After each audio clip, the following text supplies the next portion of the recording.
Well, we could just have our chat like slightly fancier. Like Hello. Hello. Welcome back, everyone. Hello. Hopefully you can hear us and there's no technical we difficulties. started. Yes. How are you? Oh, Welcome. Well, let's start with that. Some old pirate, our GM for tonight. How are you today? I'm a little bit. I've got a little bit of the old ring Twitter, I have to admit. The ring Twitter. seen a What doctor is about the that? ring Yeah. Twitter? What the hell is that? That's horrendous. It's kind of like a fear reaction, I suppose. Yeah, I got a little bit of the old nerves going on. Oh, you'll Yeah. be fine.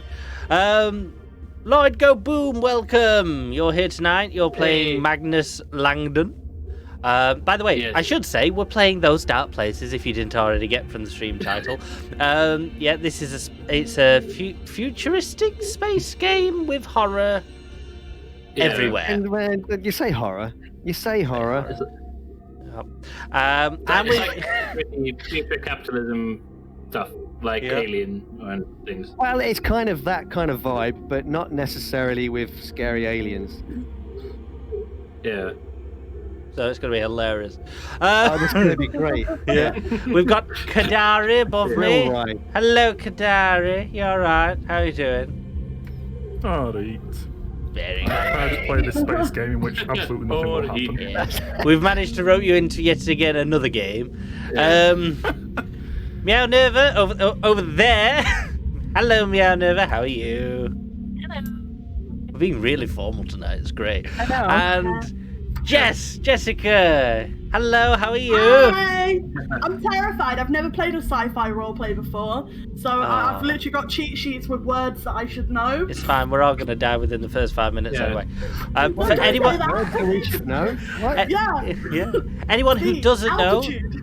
Anyone who doesn't know, Jessica is a great artist. She has done the emotes on the Infinite Monkey Tales that you guys like to spam. So give her some love in the chat if you're there. And she's in our Discord. She has her own Discord, a collection of artists. If you're interested, message her. She will show off her art to you. It is good. It is brilliant. All right. You didn't need to kiss my ass. It's okay. Calm down. Wow. Here Oh, on yeah. Infinite Monkey Tales, we're low on people. We've got to find a way to keep you coming back. By the way, chat. This isn't what that, this isn't what they mean by exposure. Yes. This is what we mean. If you buy the high package with us, we'll promote you. Yeah, chat. We'll invite you around for dinner. We'll turn the lights down. Real low. Pandemonium. Sorry, we'll invite you play some around for stuff dinner music. when Boris says we're allowed to, not a day before. No, we don't. You look Where's, so good. where's your chat, sense? but we'll do where's that. your sense of regardless. adventure? Yeah. Yeah. So welcome. We're here. It's Friday. I hope you're all having a great week, or I hope you finish your week if you're in the UK. If you're in America, sorry. But it'll soon be over. And you'll be joining in the weekend What, with America or the week? us. Yeah. Yeah. Once we launch the missiles. Yeah. So yeah, welcome. If you're new to the Infinite Monkey Tales, hello, welcome. Well done for finding us. We don't exactly hide in corners, but we're not exactly on the front of every line, but we're here. If you're not in our Discord, go check out our Discord. As always, you need to be there if you want to be in. And yeah, we're a group of tabletop role-playing gamers who meet together quite a few times during the week now to play role-playing games. Not all of our games are streamed. Some of them are offline, but all happen on our Discord. So as always, best place to check it out. Quickly, coming up on the Infinite Monkey Tales over the next few weeks, we have tomorrow, we are back with Dungeons & Dragons with our DM Croy, I believe Angie, Mark, me, Mima, Lloyd, and Kajari are all going to be there. So we'll be there tomorrow. And then we've got some offline games and everything. And then next Friday here on Infinite Monkey Tales will be the first Friday episode of Blades in the Dark. So if you've been watching the Blades in the Dark on the Saturday, congratulations. I hope you enjoyed it. But that will be moving to the Friday. So this time, next Friday, Blades in the Dark on this channel. And then after that, it's a double whammy of D&D. Yes, it's double whammy. So you've got Dungeons and Dragons here this Saturday and next Saturday. So extra D&D. Yes, it is. Somebody cocked up on the calendar apparently. But it is. No, it was Croy's choice. Yeah, no, it is Croy's choice. Yeah. D&D. No, it's to get Croy on schedule because he is running his own game on a Monday, so he does it alternate. And Mutants Mastermind fits in and everything. Yeah, and over the next few weeks, we've got games stirring up on Tuesday, hosted by some old pirate up there. I'll be starting a new game in the month as soon as I can actually get my backside in gear. We've got Pale Writer is starting up a Traveller game in the Infinite Monkey Tales. He's still looking for people, so if you're interested, get involved. Speaking of Mark's game, we are still looking for people to join us.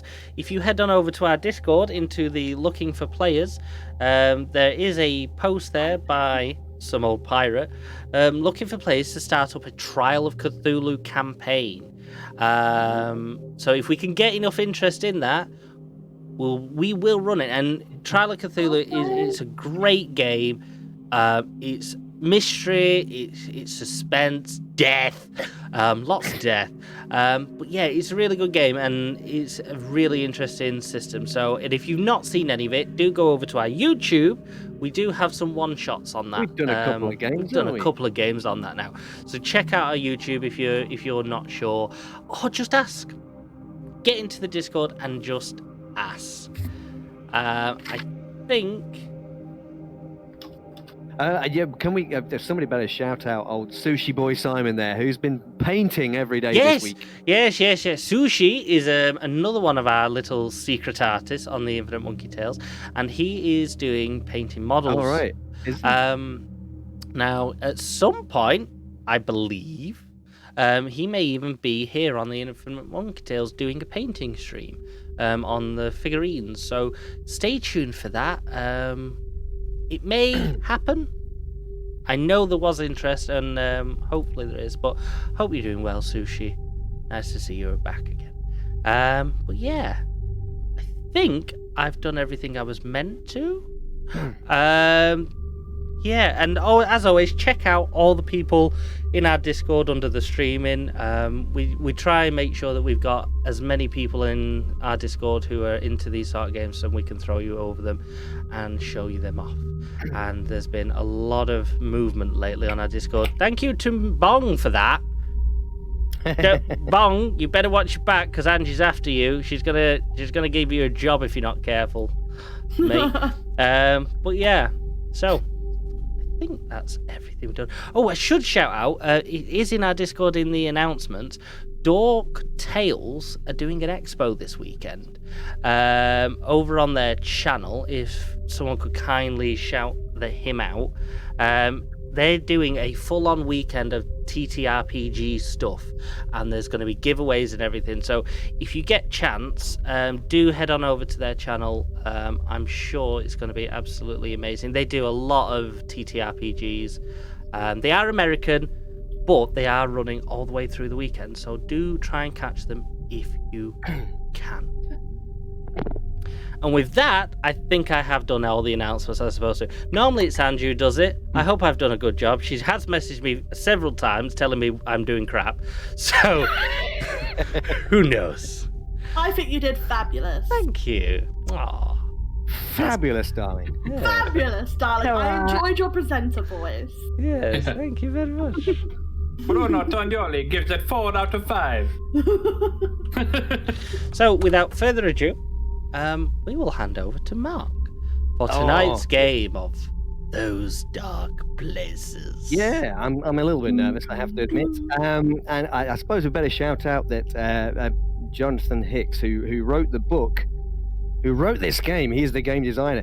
He was actually in He's watching. So best behavior. No pressure. Oh. No Yeah, I pressure. mean, I'm not actually shitting Yeah. myself right now. No, I apologize in advance for anything we do to your game.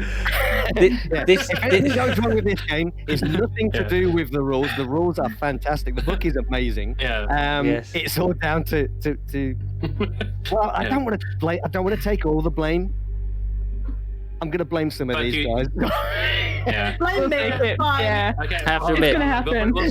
Suddenly, Should we make it democratic? All who vote for like Mark taking the blame say aye. I have to admit, suddenly the message Ange sent me saying the game yeah, who no wrote the pressure, game is in the Jonathan. chat makes sense. Because I was like, Yeah. the game who wrote the game? The guy. The game, Thank you. yeah. Yes, Games can thanks, write games Ange. Yeah. Well, Writing is welcome. So she was panicking. Hopefully you won't hate us and sue us for what we do to your game tonight. Let's start. Yeah. But yeah, thank you for Okay, but joining us. So should we move on? Shall we begin? We begin? shall, yes. Right, so we're playing those dark places this evening. I don't know if you can see that. Is it the right way around? I don't know. It is, yes. It's written by Jonathan Hicks. It's a very rules light industrial science fiction game.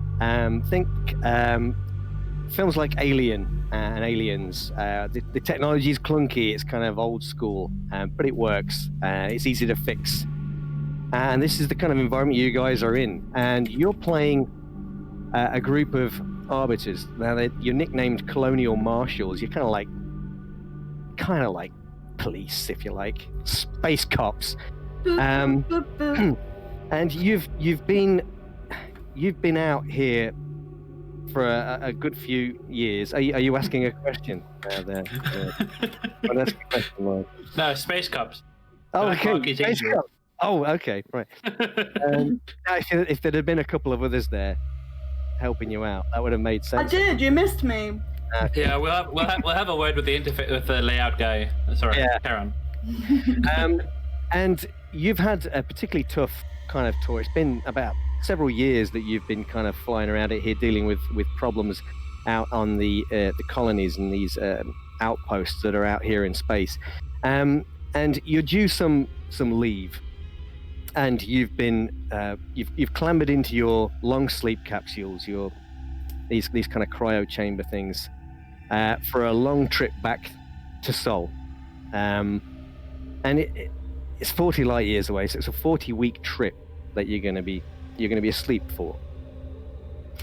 And that's where we're going to begin. You've just climbed into these capsules and fallen asleep. Okay. How about that? Yeah. The end.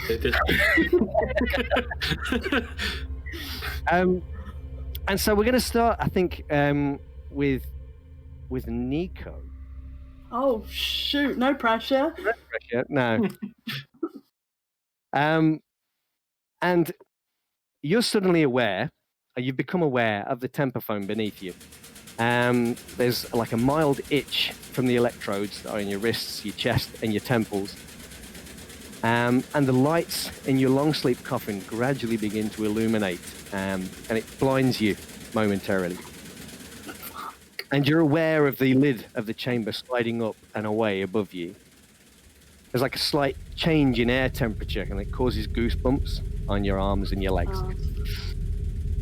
And you swing your legs over the side of the coffin, and pausing there momentarily, you realize you feel pretty good.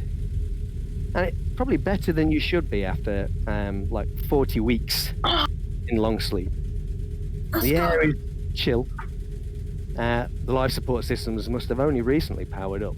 And as you sat there, the other coffins suddenly spring to life around you. Coffin. Yeah, these long sleep chambers. Cryo Yeah. chambers. You think we'd come up with like more positive sounding names? The coffin. It makes it sound like people die in these things all the time. Okay, so what do you do, Nico? You see the lights on these coffins around you are all switching on, and you can see the faces of your colleagues as their eyelids start to flutter. They're all waking up. But yeah, you feel pretty good considering you've been asleep for 40 First thing I'll do is I'll stand up, I'm gonna do my stretches. Yeah, I'm yeah. like, oh, feel pretty good. And I'm gonna look, because I'm guessing there's like a display on my chamber on like that'll tell me my statistics and my time frame. Yeah, that would make sense, wouldn't it? Yeah. Does that tell me how long I've been asleep? It tells you that you've been asleep for 33 days. Huh. Okay. So I'm gonna like tap it, and I'm like, that's a bit bloody weird. Bloody engineer's got it wrong again. Yeah. So I'm gonna walk up and kind of peek on the other glass to see whether they're waking up. Yeah, you can see they're all starting to come round, and as you're standing there watching, Magnus's the lid for Magnus's sleep chamber, it kind of rises up, and you kind of see him kind of twitch. Yeah. Now it twitches. We talked about it. Don't do that before I've had my morning coffee. Sorry. Wait. Yeah. I'm gonna look at his display as well. Does it say the same thing? It does. It says 33 days. Ironically. And Magnus, you kind of go through that same process as you're waking up. Yeah. And you also feel, that feels pretty good. Normally, when you've been asleep for weeks, you feel pretty bad. There may be vomiting involved, but you're actually not feeling too bad at all. I'm gonna head down I'm gonna actually feeling pretty good. Though I'm still gonna head down my morning coffee just Are you not gonna wait and see whether the rest of the crew wake up? A nice high. I mean, I'm pretty sure they can handle waking up on their own. But you're supposed it's to a basic human. Okay. It's fine. I trust them with their. I believe they are responsible enough that I can trust them with some level of autonomy. Okay, I'm gonna put my finger on his lips. Touches waking up. I'm gonna put my finger on the lips like shh. Yeah, shh. Don't spoil. We've been asleep 33 days. It's been 33 days. We're up early. Shut the fuck up. You can have your coffee in a minute. I'm not making it though. I would like 2 sugars. That's fine. Right. When she's finished having her moment, I'll just go find the coffee machine. Okay. Yeah, it's exactly where you left it. You might make yourself to the mess deck or wherever it is of the ship, and you're kind of making yourself coffee. And you feel pretty good. Yeah, I guess 33 days would be about right for how long you've been asleep. You've woken up early, which I don't know. Maybe that's a bit of a worry. Yeah. But now that I got the caffeine in my system, I can think clearly. And just... Okay. Yeah, I'll leave the machine going and then come back with my mug. You do. You've got your coffee. Everyone else calling them out, pulling their way out. Everybody is awake by this point. And you're all, like I say, you're all feeling pretty much the same. The air is quite cool. It's like the life support systems are probably only fully engaged quite recently. It's still quite chilly here. And in walks the leader of your group, Magnus, with his coffee. It's a bit chilly. A hot drink will warm me up. I left the kettle going in the kettle. I'm gonna. Anyway, what's the sitch, Nico? I'm just gonna barge past him, and I'm like, I'm going to the bridge. All right. Someone must have woken up on the wrong side of the coffin this morning. I'll give him the finger as I walk off. Okay. You head up to the bridge, Nico. What's everybody else doing? I'm just obviously getting up, trying to warm up. See if there's a jacket or anything. Yep. Your clothes are all in lockers around the room. Yeah, I'm not quite sure. I think Magnus and Nico are probably walking around half naked. He's just very confident. Yes. So I got the promotion. Yeah. So you find your clothes in the locker exactly where you left them, and you put them on quickly. And you start to feel a little bit warmer. In fact, the whole temperature of the ship is starting to come up now. It's starting to get a little warmer anyway. Anybody else doing anything in particular, or shall we jump back? What's everybody else? Christoph will be at a terminal once he's changed, checking the status of everything to make sure there's no issues or anything. You're an engineer, aren't you? Is that the deal? I'm a security officer with a bit of engineering training. Okay. Yeah. We haven't actually introduced ourselves yet. To the What's the news? What's the news, Christoph? Any missed messages while we were asleep? No. Say there's nothing here on the. I mean, from here, in this terminal, you can probably tell that the ship is functioning perfectly normally. There is nothing wrong, but you obviously have been awoken early. You probably would need to go to like the command deck or bridge to figure out what the actual situation is. But from here, you can monitor the ship. It's absolutely fine. There's no issues with the ship whatsoever. We should not be awake. We must find out what has caused this. We should. Good thinking, Christoph. I'm going to the bridge. Alright, they're on to the bridge. Let's see if we can find out what's happened. Yeah, Damien, how's Damien doing? He's the only one that hasn't interacted yet. Damien, are you alive? How are you, Damien? I take a few minutes in my coffin. Yes. And I'll hop out and I look at the little time display. I pull a notebook out of my pocket and note it down. Yeah, 33 days. A little bit earlier than expected. Yeah. Seems odd. I'll note it down and grab my clothes, and then, obviously hearing Christoph call us, say that we should all go to the bridge, I'll head over towards the bridge. Okay. So Nico, you get there first. And you immediately sit yourself down at the ship's helm, and the navigation display shows that you're actually approaching the Gliese 317 star system, which is some way off of the course that you had set. You are aware that there's on the comms terminal there seems to be something flashing. There's been an incoming message that you can see, but you would know, as the ship's navigator, that you are actually further away now than you were when you started this little voyage. You're now 50 light years away from Sol as opposed to 40. Oh. And so the trip home is now going to take 50 weeks. So have we literally gone past our home? You've diverted away from your original course and headed further out into space. Oh man. If you like. Yeah. Who's gonna blame me for that one? Is when the rest of the crew arrives on the bridge, and you're kind of looking out, and you can see this. There's a star ahead that's brighter than the others, larger than the others. It's a red dwarf star, casting this eerie red glow out, and the ship appears to be on a direct course for that star system, and is beginning to decelerate under its own volition. The comms terminal is flashing away.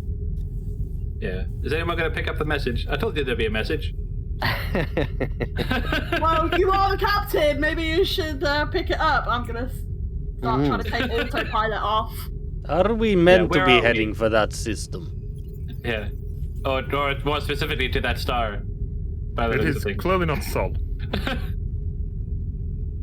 Well, I don't know if you've been asleep for longer than the rest of us, but Sol was not a red dwarf and we headed towards it. Yeah. Are you sure you put the right coordinates in? Yeah, Nico, did you forget to carry the one again?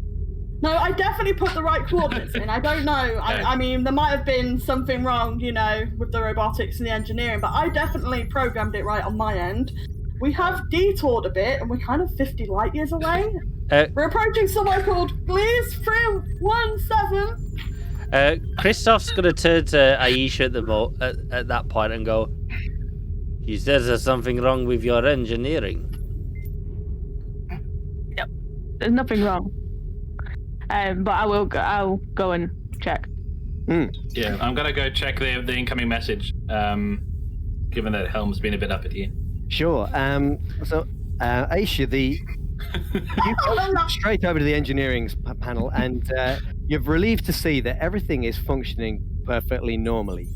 There's nothing wrong with the ship. The ship seems to be in perfect working order, and is performing admirably, thanks to your cool engineering skills. Sorry? I was just gonna say I'm gonna turn around and just say, nothing wrong, not my fault. Who did the course? It was me. Read the message. Maybe something overrided it. Let's see what the message is before everyone judges each other. I'll press play. I meant to get one of those sort of chunky. It is one of those really chunky buttons, and the monitors are all CRTs and stuff. So it kind of appears, this green screen thing appears in front of you. A face that kind of appears on the screen. You recognize it as one of the top brass in the old arbiters here. And he's speaking to you. It's a recorded message, and you hear him say, sorry to do this to you. I know you were expecting to see Sol when you next awoke, but there's a situation on Cambridge Wallace Outpost 362 that requires arbiter attention, and yours was the nearest ship to be able to respond.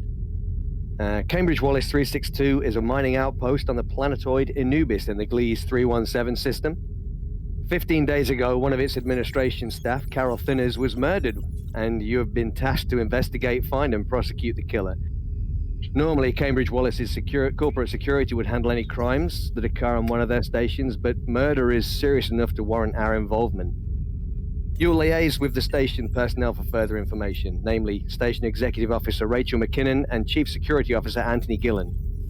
Once again, sorry for the detour. I'll make sure you're well compensated for the inconvenience.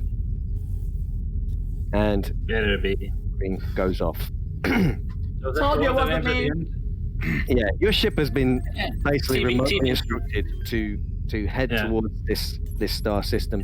Yeah. And Nico, you can, as on the scanners there, you can see the star system laid out on your navigational map, and you can see this planetoid that's quite far out from the main star. And it's listed as Anubis, is what they're calling this planetoid. But there is a Cambridge Wallace mining outpost. So obviously I'm going to scan for the outpost, see whether it comes up or whether we're in range to approach it yet. Yeah, you can course directly to it. Yep. I mean, it does seem like the autopilot is directing you pretty much to it. You can make any last-minute adjustments yourself. That's... Yeah. Maybe... Magnus, do you reckon maybe we could try and see if we could pick up if there's any new messages or anything? Are we getting any signal from them Are we getting any signal from them currently? I don't know. No, there's nothing from them at the moment. You're still still 3 days out, effectively. Yeah. And so any message is going to be...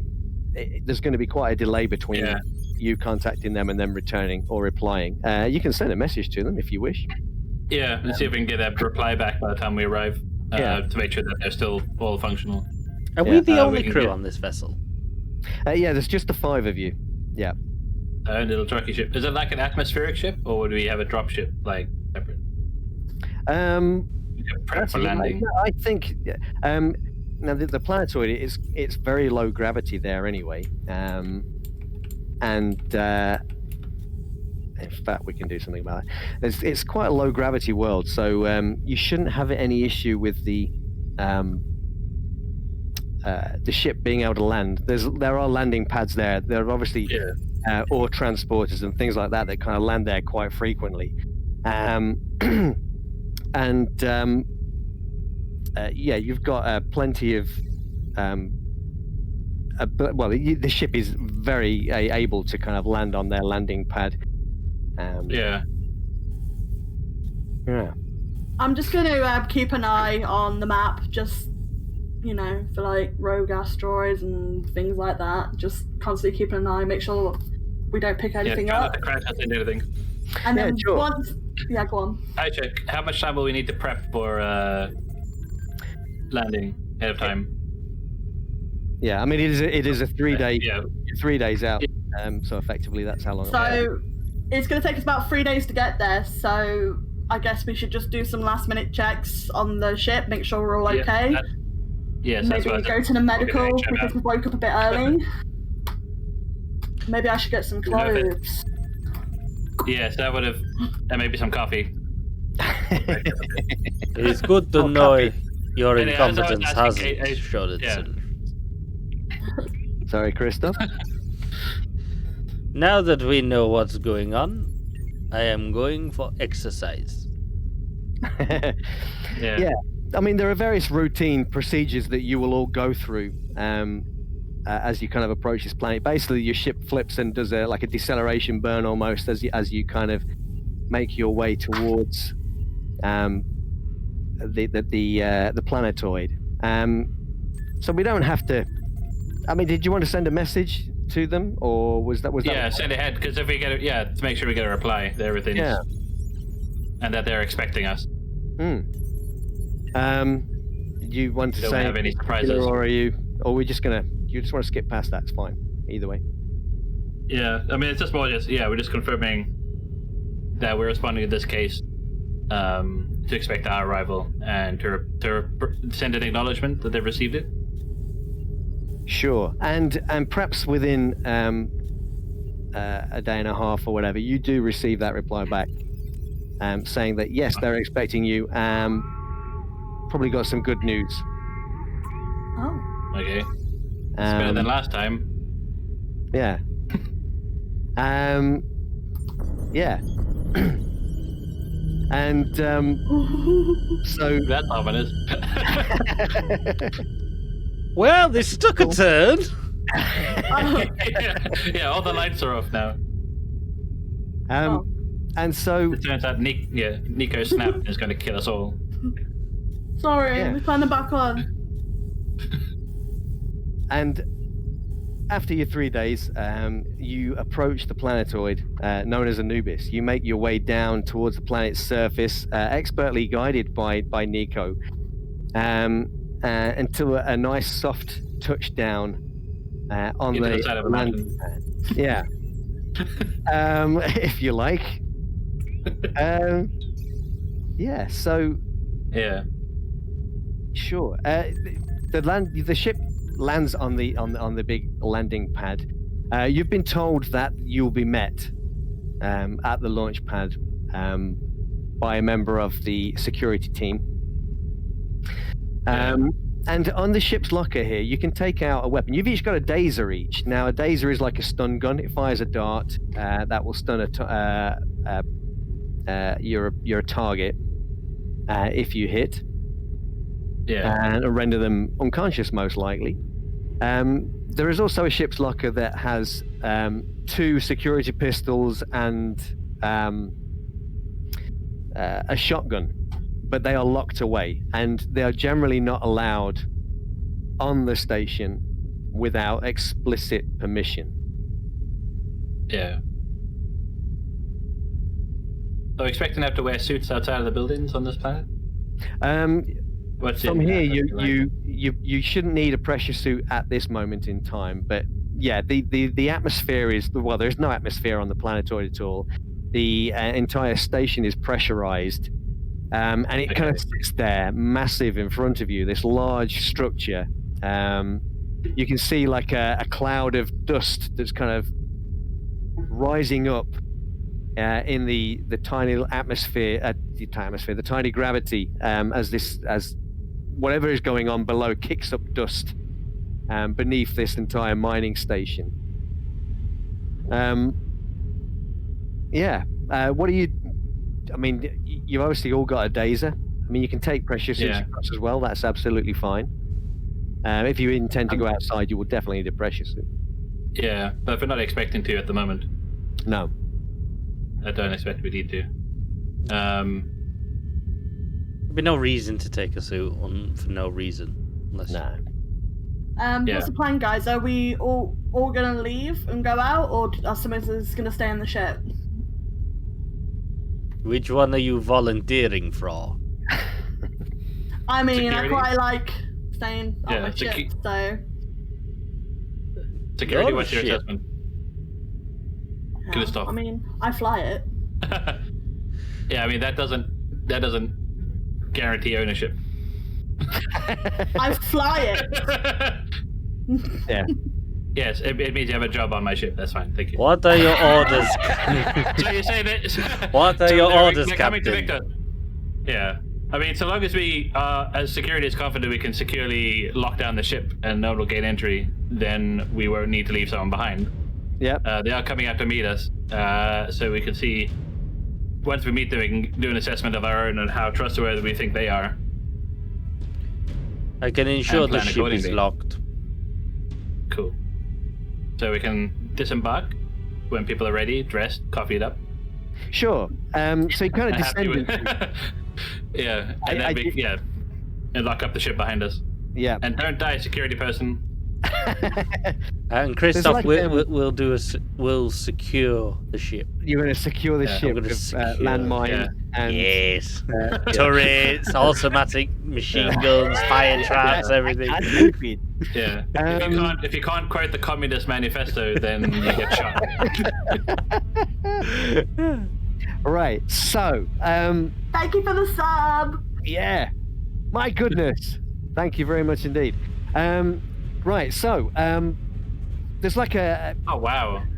yeah, you head down towards. There's like an area underneath, like a loading bay underneath the platform where you've landed, and you kind of head down to that. There's a hive of activity down there. You see people kind of moving around on loaders and things like that, moving crates around. This, basically lots of stuff going on. And as you kind of step out of the elevator, there's a guy standing there in a Cambridge Wallace security uniform. He kind of looks at you, and he kind of smiles and says, "I'm your taxi." Does that taxi have a name? Rand. Does Christoph Rand. recognize the Alan uniform? Yeah, you do. Yeah, I mean, the Cambridge Wallace are a big corporation, and they have a lot of interests out here in space. Think Wayland Yutani from Alien. It's that kind of thing. So yeah, this guy, he's kind of presenting himself to you, and he says, I'm the deputy security chief. I'm here to take you across. You can meet the boss. Alright. You think they could tell us ahead of time? Well, what are you thinking?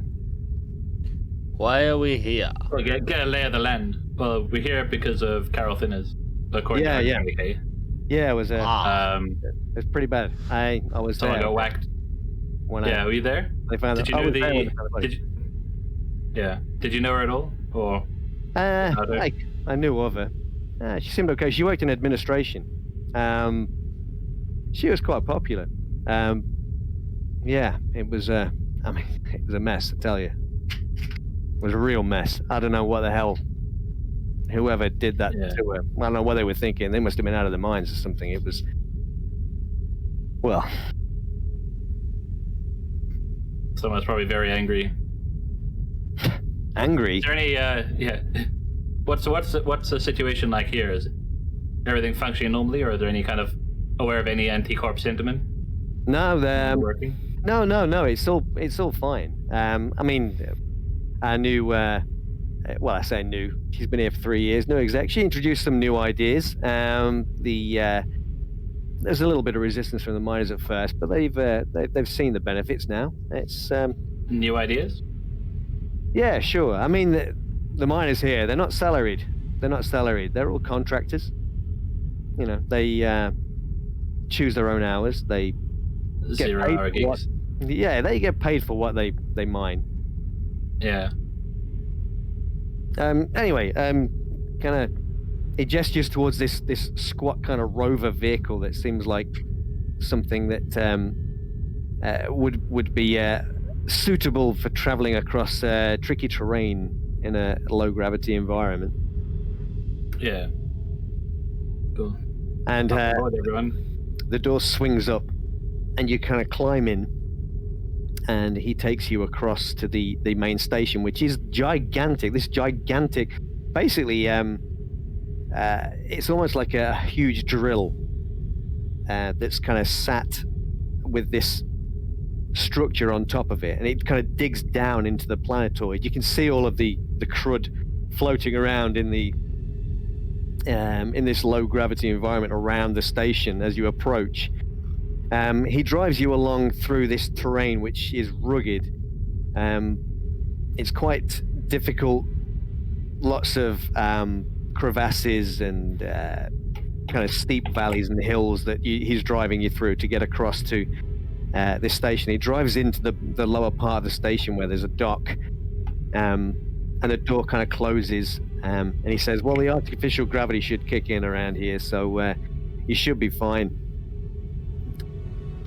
And he swings the door open and climbs out. I'm gonna jump out after him. Yeah, let's get out. As I step out, I test gravity. Yeah, it's the artificial gravity systems here. They're pretty good. You kind of feel that maybe it's slightly off. Maybe they haven't spent quite as much money on it as they would on like military systems or something like that. These corporations, they'll cut corners anywhere they can, and that's kind of your impression as you're checking this out, Damien. That for certain. Yeah. A little bit of string in your step. Yeah, there's a little bit of a spring in your step, but it's as close to 1G. As it could be, really. So yeah. And he kind of takes you up through the station, and it's split into several decks, this thing, and these decks are really, really big. He leads you up through the lower part of the station, which seems to be kind of like a quartermaster's station. You can see there are old bits of equipment here that are for sale. You can see there's a guy that's kind of sat there. He's kind of a round-faced fella with thinning hair, and he seems to be welding some old piece of equipment, like an old pressure suit or something, but it's from some time ago. But obviously still functional. He's working away at that and then you led up a series of stairs to this large. It's quite like a habitation area, and there's a strong smell of sweat, tobacco smoke, and chemicals, and the area is quite thick here. There's like almost like a haze. With the air scrubbers having difficulty clearing the air out. And it's like a 5-story series of cages stacked on top of each other with various catwalks and stairs connecting them. Each of these cages are like 8 foot by 6 foot. They contain a bunk and a locker, and you can see there are miners kind of laying down on these bunks. They're chatting, they're smoking, they're playing cards, they're talking to each other. There's quite a lot of activity. There's a lot of guys kind of sat here talking away, and there's like a refectory area. You can see like a corridor that leads off from this on the lower deck there towards like a refectory area, and you can see just make out through the in the distance that there's tables, and there's people kind of sat at those tables eating stuff. He leads you up through that to another level, which seems to be a little bit more civilized, like a recreation deck with a lounge, some gymnasium type equipment, which all looks like it's seen better days. Right up to the top level, which is a little bit more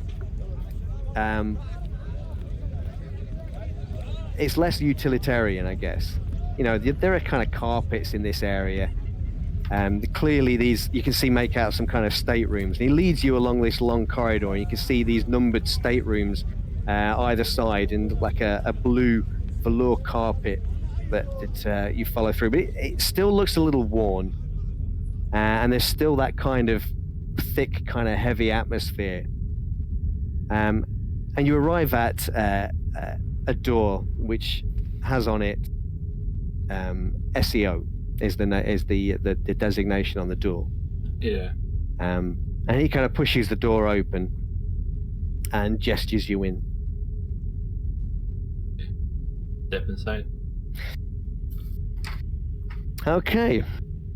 You step inside. It's quite a large office. There's seating for all of you. There's like a desk with a large leather chair behind it, and there's like well, it's not really a dining table, but there's like a table there with several chairs that are all kind of seated around it, like some kind of briefing table, if you like. And from a door behind the desk, you hear a sound as it clicks open, and a woman steps out. She's kind of wearing Cambridge Wallace fatigues as she kind of steps out. And she kind of looks at you, almost double takes as she sees you. All of us, or just anyone in particular? Just all of you, yeah. And she looks at Rand, and she kind of looks a little bit nervous, maybe. Can we help you? Yeah, she basically says... well, Rand basically says, here are the marshals, boss. And she kind of nods and gestures to this table with all these seats around it. So, I'm Magnus Langdon. This is my team. We've had a high-level brief of your situation. What's the current situation that we're dealing with? Yeah, I mean, it's a terrible thing that's happened. I really, really hope that it doesn't affect our reputation here. You know, we've worked really hard to kind of build it up, and it'd be a shame for an incident like this to kind of get out and ruin it. But yes, there's been a death, as you know. Yeah, Carol. She was very well regarded. She was a great administrator, and it's a terrible, terrible shame. But our chief of security, Anthony Gillen, and perhaps he can explain a little bit more our current situation. And then you're kind of aware that there is another guy who's kind of standing in the corner of the room. He kind of steps out of the shadow. It's all very dimly lit in here, and cigarette haze. There's a bit of cigarette haze floating around, kind of above your head. And it's like everywhere you've kind of been on this level, it's like it's functional, not quite as functional as the hab deck below, but it seems more old. Like the stuff here is kind of dated. More than like the carpets and stuff outside, or yeah, it's kind of, it looks kind of a similar kind of thing. It's maybe if it had been, it's as if it had been designed maybe 20 years ago or something, and nobody's updated any decor, that kind of thing, and all the amenities seem a little bit out of date. And he kind of steps forward, this guy, out of the shadows, and takes a seat at the table. This is the woman you see. She introduces herself as Rachel McKinnon. She says, I'm the station executive officer. Yeah, she was mentioned in the communique, I think. That's right. This is Chief Gillen. Yeah.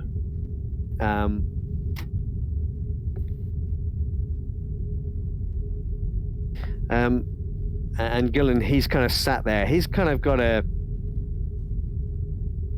bit of a... I don't know if any of you guys are military, but you can tell this guy probably was ex-military.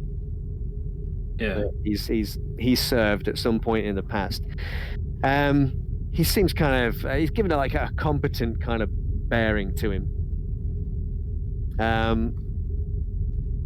And he kind of explains, he says, well, as Rachel was saying, Carol had been brutally murdered. She was stabbed multiple times. But we conducted an investigation. The body was found. She'd been there for a couple of days before we found her. She was in a storage compartment that we don't use very often. And one of the loaders found her body. It's in a bit of a mess. And we conducted a brief investigation. it was kind of fairly obvious. It turns out she was having an affair with one of the miners, and his prints were all over this. The only problem is that witnesses say that he got into a pressure suit and stepped out of the airlock just a few days after the incident, and he never came back in. Wonderful. So, do we know who the loader was that found the body? And any of the witnesses? Do you have a list? yeah, that was it was John Hancock was the guy that found the body. And is he still on the station? He's still on the station. Yeah, he's. Can we find him? Yeah. If you wish to interview him, we can certainly arrange that for you. We'll probably interview everybody involved, so we want the names of all the witnesses and just locations. To cross-check all, yeah, that's what I was asking. Just so we can cross-check everything. Like, we don't doubt your investigation, but we like to collate the facts ourselves, and we may be able to shake something loose. So then you I have forgot to mention- confirmed you are missing a pressure suit. All of the miners, they're responsible for their own equipment, and the miner in question, his name is Jed Baskin. He was witnessed by one of the miners. He got into his pressure suit, went out through airlock 4. The station this is was big a and couple of days after. sophisticated and no CCTV. Do you have any? Do you track your equipment? Like, tag it so you can track it remotely? Well, that's the miners' equipment. It's not ours. Like, I don't know if you heard, but things work a little bit differently here. And Rachel McKinnon, she kind of steps forward and says, yes, I've introduced a few new ideas when I first arrived here, and as a result, productivity has increased 25%. We're Cambridge I Wallet. heard about your flexible contract plans. Yeah, it seems to have really motivated the miners, and they are. Well, like I say, our productivity has gone up 25% in the last year. So, Cambridge Wallet. I can imagine when you don't work, you don't get paid. It can be quite a motivator. Yes. One question I did have is, given that Carol was apparently like such a star employee, like, how did she disappear for 2 days, or several days without anyone noticing? And Gillen, he kind of says, yeah, look, she wasn't on shift. She'd actually got a few days off. It was the fact that she didn't show up for her shift. That kind of motivated somebody to go looking.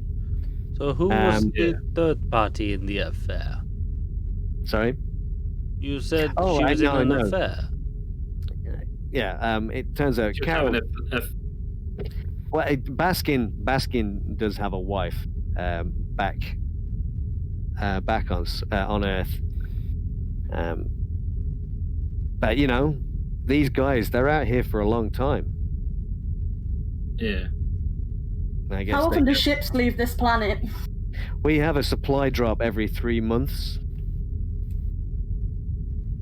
And have you had one recently? The last one was about 2 months ago. Right. Buddy, how long has it been since the murder? It has been 18 days. Yeah. I think. Better check that. Well, it's about 18. We assume 18 or 19 days. That's to say, the body had been there for a few days before we found it.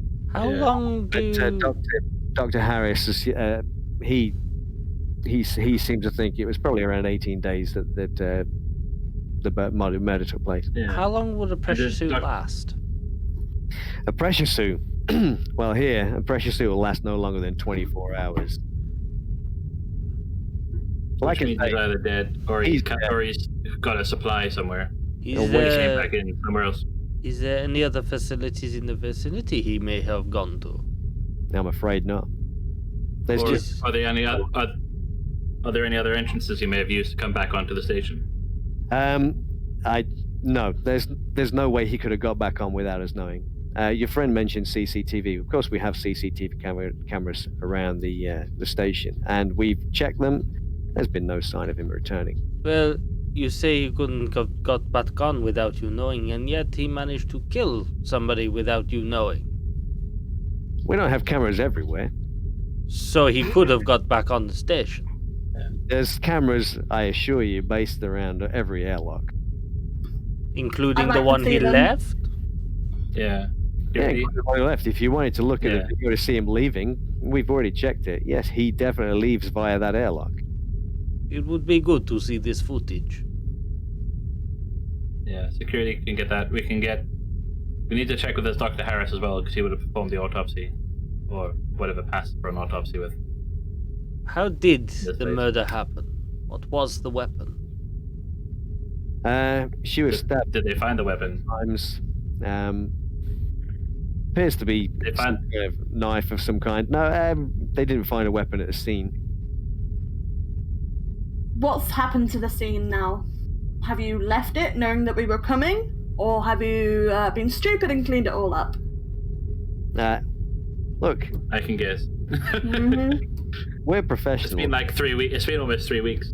You're professional, brilliant. Take us to the scene and we can go and have a look then. I'm not entirely sure what you expect to find. You never know. We could find something. Yeah, We will also need access to the quarters we'll come out of with a different approach. Carol Well, they can. and this Jed. What about him? We will need access to their quarters. And potentially their records and communications. Sure, that's not a problem. Okay, so we got a bunch of leads. Quite a lot. We start with the crime scene. Yeah. Should we start with the crime scene to see if there's anything there, and then we'll go digging up, I guess, her backstory. Sure. What about Damien and Aisha? Is there anything that you would be interested in doing or looking at? I'm just gonna ask the storage room. You said it's not really used, so is there no traffic near? Like, do people not go near it, or like was that the last place that was checked? It's not used very often. It's not particularly. It's supposed to have been a cold storage area, but the chiller has not been working for some time. So it's basically been, effectively, I guess, a broom cupboard for a while. It turns out that from what the information we've gathered, that Baskin and Thinners kind of used it. They used to kind of make out there because it was seldom visited. That's kind of what we've heard from Baskin's old work partner and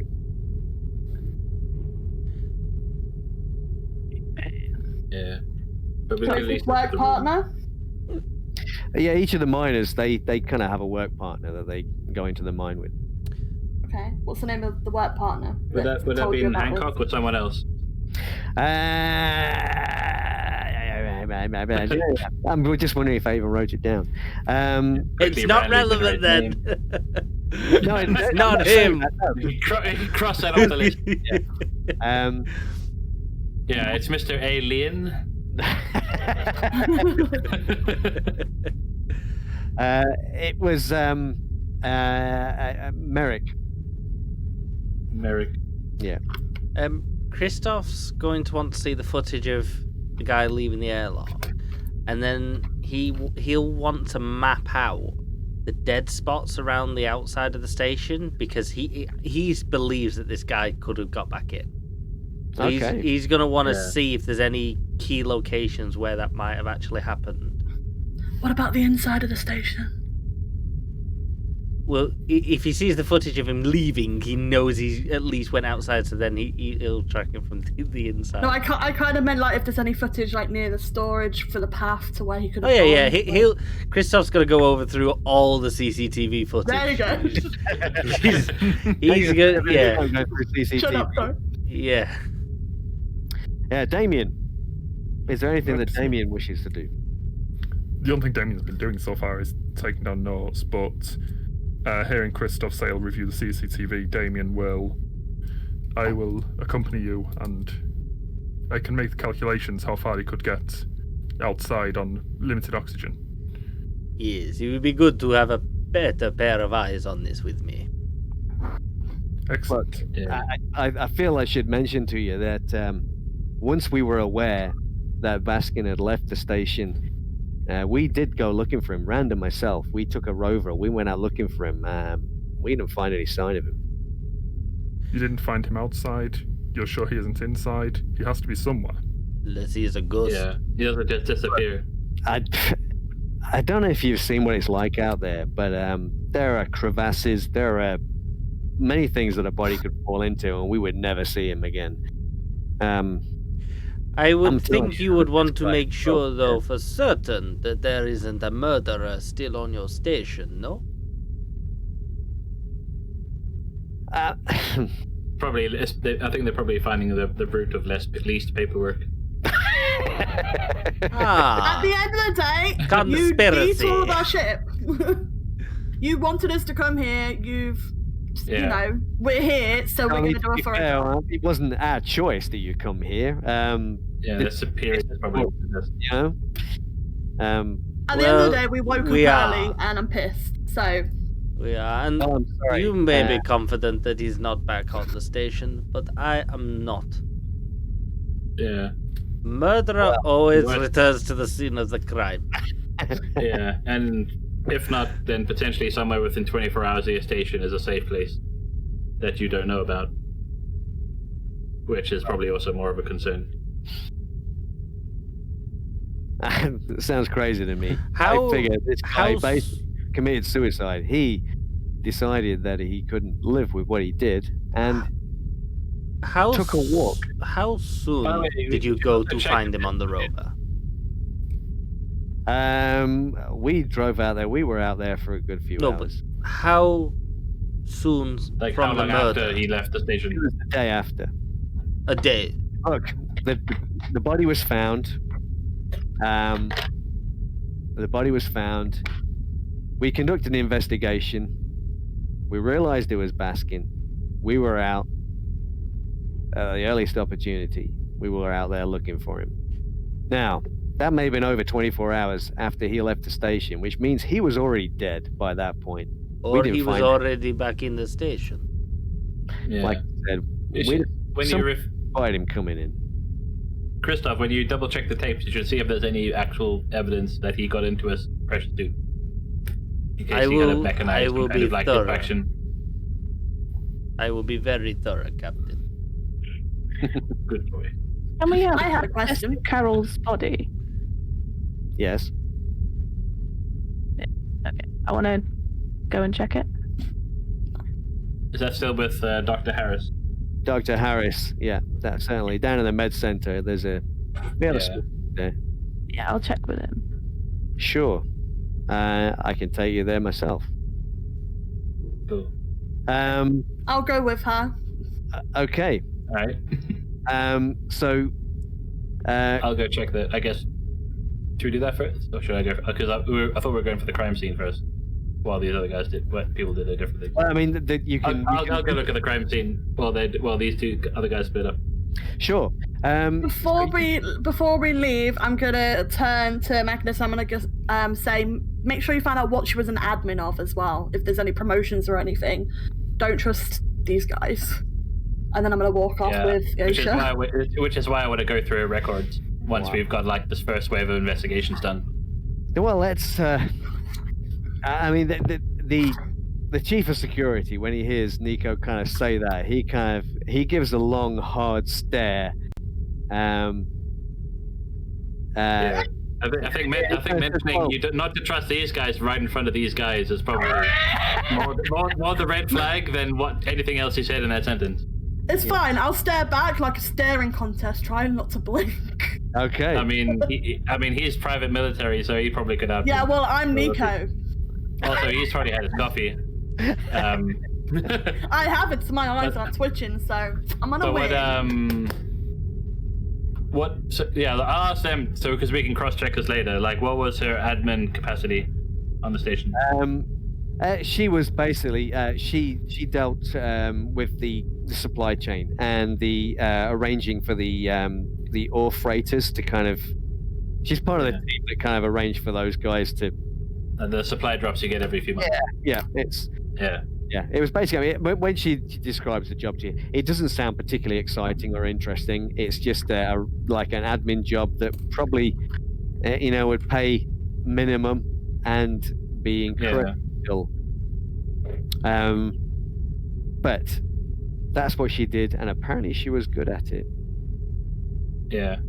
Right. Who should we deal with first then? Shall we deal with? Let's go to Christoph and Damien as they go. They are shown to the security center, and Gillen, as he leaves, he kind of says, "Look, he says to Rachel, I'll let these guys make use of my office while they're here for the duration of their stay. They should have everything that they need there."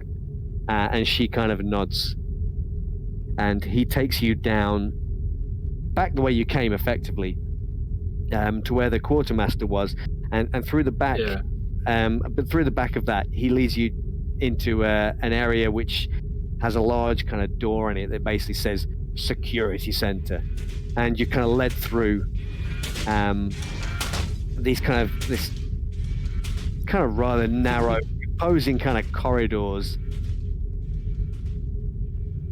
to this large kind of area, this room, kind of like a central hub, and you can see lots of guys wearing Cambridge Wallace security uniforms.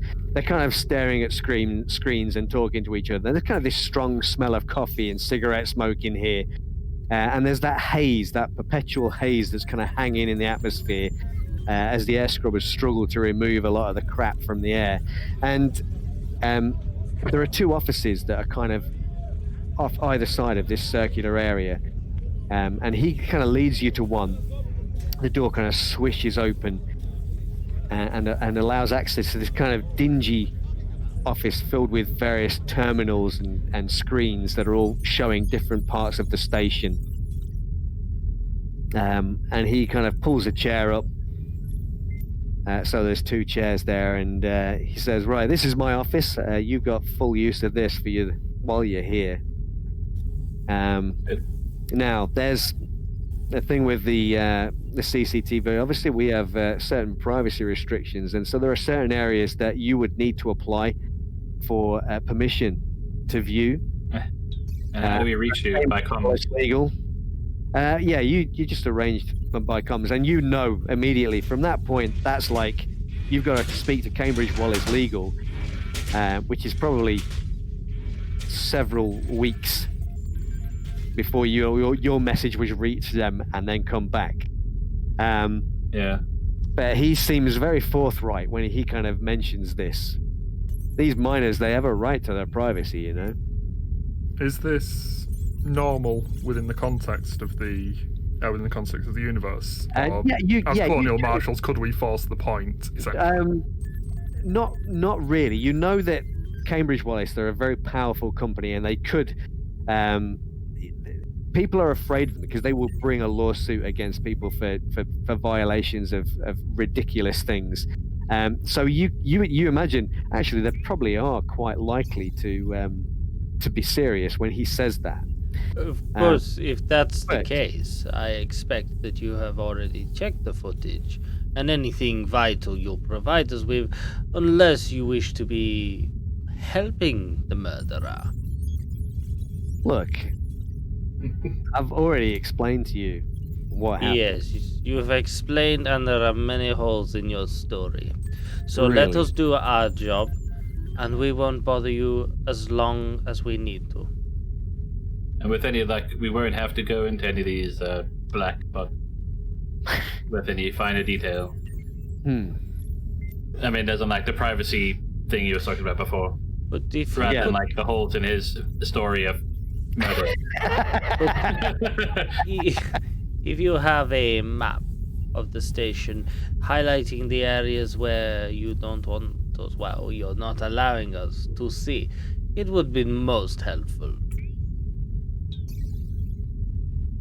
He kind of looks at you, and there's probably a flicker of, across his face where, he doesn't trust you either. The sooner we get our answer, the sooner we leave. Yeah. Yeah, we're overdue for R&R. We don't want to spend any more time here than necessary. Sure. He brings up a map of the station on screen, and he kind of highlights a few of these areas that, perhaps you shouldn't observe. Any of the areas that he does mark near where we know the body to have been found? Not necessarily. There's kind of like a camera in the corridor that you can see that leads to that storage area, but there's not one actually in the storage area itself. Right. And the other areas that he's kind of saying that you're not to look is things like in the hab area where the miners are housed, there are cameras around the top deck where the administrative staterooms are. Yeah. And he's kind of intimated that maybe that's off limits too. Are the cameras obvious? When you look around? As in like when you're in the corridors, is it an obvious camera? Yeah. As you came through, you could see them. They're kind of so people would know if they were in an area without one. Kind of move. Yeah, and they move as well. They can be moved. Are they the sort of like 80s box ones? Absolutely. And there's like you can see on the panel in front of you, there is a controller which allows you to move the camera and control them as well to certain degrees. Right, well, if you could get us a drink, we will begin our work. He kind of looks at you and says, coffee machine's out there, and then turns on his heels and leaves. Is Nico still around when he mentions the coffee table and just flips the table? I think Nico and Aisha were heading down. They're not here. Center, were they not? So we just quickly cut to them before we come back to you guys. So you're kind of shown this Rachel McKinnon. She kind of leads you through. She's kind of explaining various different parts of the station and about how super efficient it has been since she started here 3 years ago, and how the whole station. It's so much more efficient now, and they're making so much money for the company. And she's clearly on a fast track to somewhere within Cambridge Wallace. And she was kind of like, wow, cool. And she completely ignores that and just carries on anyway. Yeah. And she's very enthusiastic about the whole thing. She leads you down through the hab deck where all the cages are, with these miners kind of sat there playing cards and drinking and smoking and doing the rest of their whatever they're doing in their free time, and leads you through on this deck. She leads you through a separate side passageway towards the medical center, which is a lot more it's cleaner than everywhere else. As you kind of step in, you kind of notice the air is fresher. It's a much nicer kind of it's much easier to breathe in here, for example. You don't kind of have that strong there's a smell of antiseptic, as you would expect, but it's not, you haven't got all of the horrible sweat and grime that seems to be floating around in all of the other areas of the medical center. And as you enter this room, you can see there's an older guy who's he's kind of sat over a computer terminal, and he seems to be typing some information in. He's very slowly, like one finger typing as he's kind of going through. Oh, no. He's an older guy. He's probably late 50s, maybe early 60s. And he kind of looks up as you kind of enter. He doesn't really acknowledge the two of you, but when he sees McKinnon, he kind of snaps up a little bit and he kind of smiles. He says, "Oh well, we don't see you down here too often, Chief." And she kind of smiles back and says, "Wendell, these are marshals. They're here to investigate Carol's death." And he sighs audibly and swings around in his chair to look at the two of you.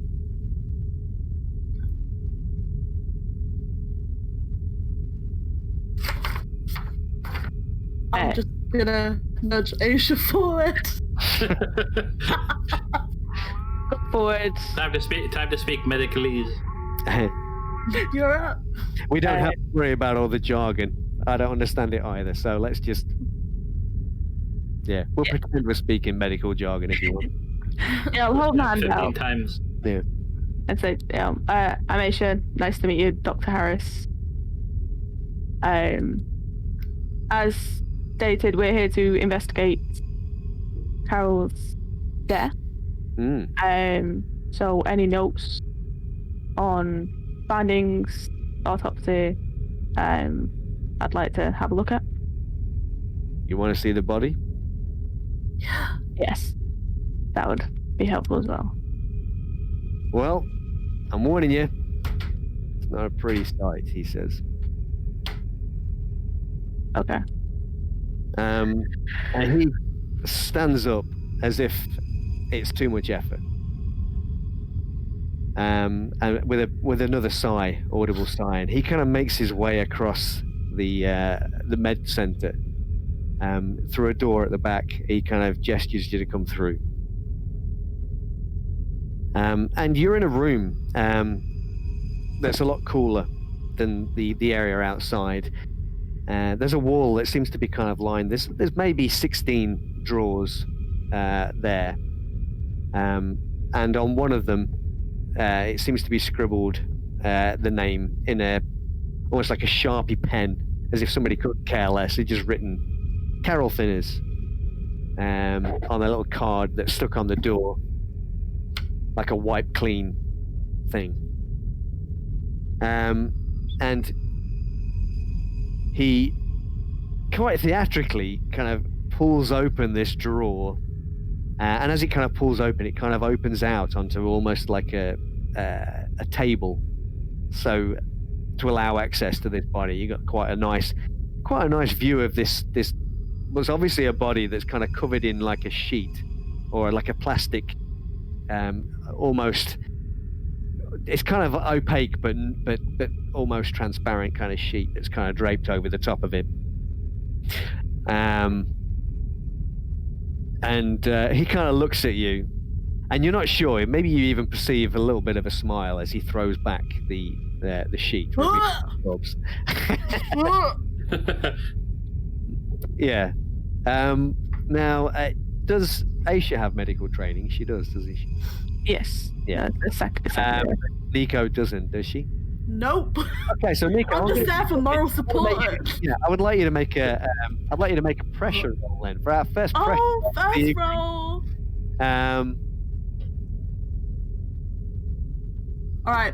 I just click pressure level, right? Yeah, I think so. Can't remember. Let's Do it. Pressure bonus, actually, not pressure level. All right, we'll roll again. Yeah. Okay, you're okay. It's a bit of a shock. Fine. As this body kind of is unveiled in all of its glory, there's, you can see that the first thing you'll see is the top of the head and the hair. The hair is blood-soaked and matted. And then the face is revealed, and it's quite clear that there isn't much of a face left. Whoever had to go at this body with a knife, he was going for the face in predominantly, and so there's very, very little of the face left. There's no recognizable features there. You can kind of make out her ears and that obviously the hair around her head, but anything else is pretty much just a mess of shredded tissue. And further down the body, there are more kind of stab wound to the rest of the body as well. Whoever this was, you kind of get the feeling that it was clearly unhinged. There was something not right here with this person. You'd have to be pretty crazy to inflict this kind of damage to a body, and it is quite unpleasant. I'm going to slap Aisha on the back. I'm like, it's up to you. And I'm just going to turn around and walk away a little bit, just sort of lean on the door like, I'm fine. What's this? Miko taking a low-profile approach? Yeah. What's going on? Sure. First thing I'm gonna ask, how it identified that it was Carol? If obviously clearly you can't see. Yeah, we were able to identify her from her dental records. Obviously, her teeth are still intact. Look, and he points to where this woman's mouth would have been, and you can kind of make out these kind of the ivory colouring just through some of this flesh that's there. And you're not sure. You're kind of getting the feeling that maybe he's taking a little bit of glee with you, particularly with Nico. He's quite enjoying it. And maybe he's a little bit disappointed that perhaps you're not quite so bothered by this. And he kind of says, you a doctor or something? I have training, yes. Well, as you can see, and he goes off into a long explanation of various things about the occipital lobe and whatever of this particular body. And the jaws have been severed by a knife attack that obviously the knife has gone into a particular point here and dislocated this, blah, blah, blah. And he's explaining all of this. You're understanding it. Nico, you have absolutely no fucking clue what this guy's talking about, but it does make you feel a little bit icky. Well, that's going on. And we'll just quickly jump back to the guys who are sat in the control center now, or the security center.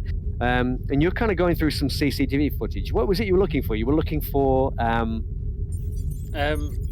Christoph was specifically trying to see if there's any dead spots around the outside of the station where he there could are have no got back cameras in. around the outside of the station. They said there was. No, not around the outside. Is it on the inside. Airlocks? On the airlocks, yeah, but the airlocks are inside the station. Nothing on the outside. So he could have got it anywhere. He could probably, unless he was still standing in the airlock. Or just outside there. Just waiting. He's still there. It's still Yeah, he's still there. Yeah, like every now and again opening the door and going, That'd be brilliant if we caught him on the scene. That solved. Can He's we? there. Yeah. Can we spend a hero point? Wrong game. Oh, dude. So yeah, what's Damien and Christoph looking for on the cameras? I got a feeling that you might be looking for something fairly specific. I don't know about Damien. Is Damien looking for what is it that Damien's interested in? I'm interested to know what Damien's interested to know. Sorry, I'm Damien's a mute. Here to back up Christoph, but what I'm looking for is if he left the airlock in a pressure suit, where could he get to within the time limit of one pressure suit? Where could he get to on the station? Where could he get to elsewhere on the planet? Following Christoph's theory of a safe place outside the station. Yeah. So, so I think what you would notice, what you would know from that, if you were to assume, and Damien, he seems like the kind of guy that knows weird shit, like how far somebody could walk. I believe the term is generalist. Okay, he's a generalist, and that's kind of the impression you're giving me, that that's the kind of guy he is. And so let's assume that the average person walks maybe 3 or 4 miles per hour. So you multiply that by 24. That would be like on an Earth kind of situation. Here, the terrain is particularly rough. It's not easy to traverse. You noticed that as you came in on the rover. It's quite difficult, but there's also this idea, this low gravity. So jumping across certain distances would not be too much effort, particularly if you're experienced in moving in low gravity environments. So you kind of will probably work out that given the nature of everything, you'd be looking at somewhere around 10 to 15 miles radius from the station is where you would, if he was walking.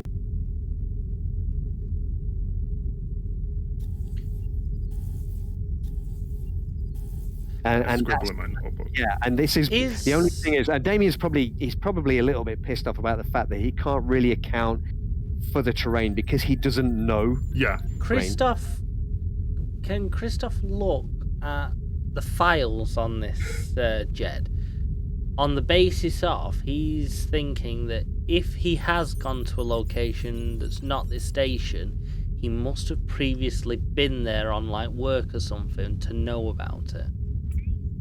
So he's looking at like the history of any jobs he may have done off the station. Yeah, okay, so so you kind of flip through the computer files. Now, I'm just wondering if it's even worth a roll here.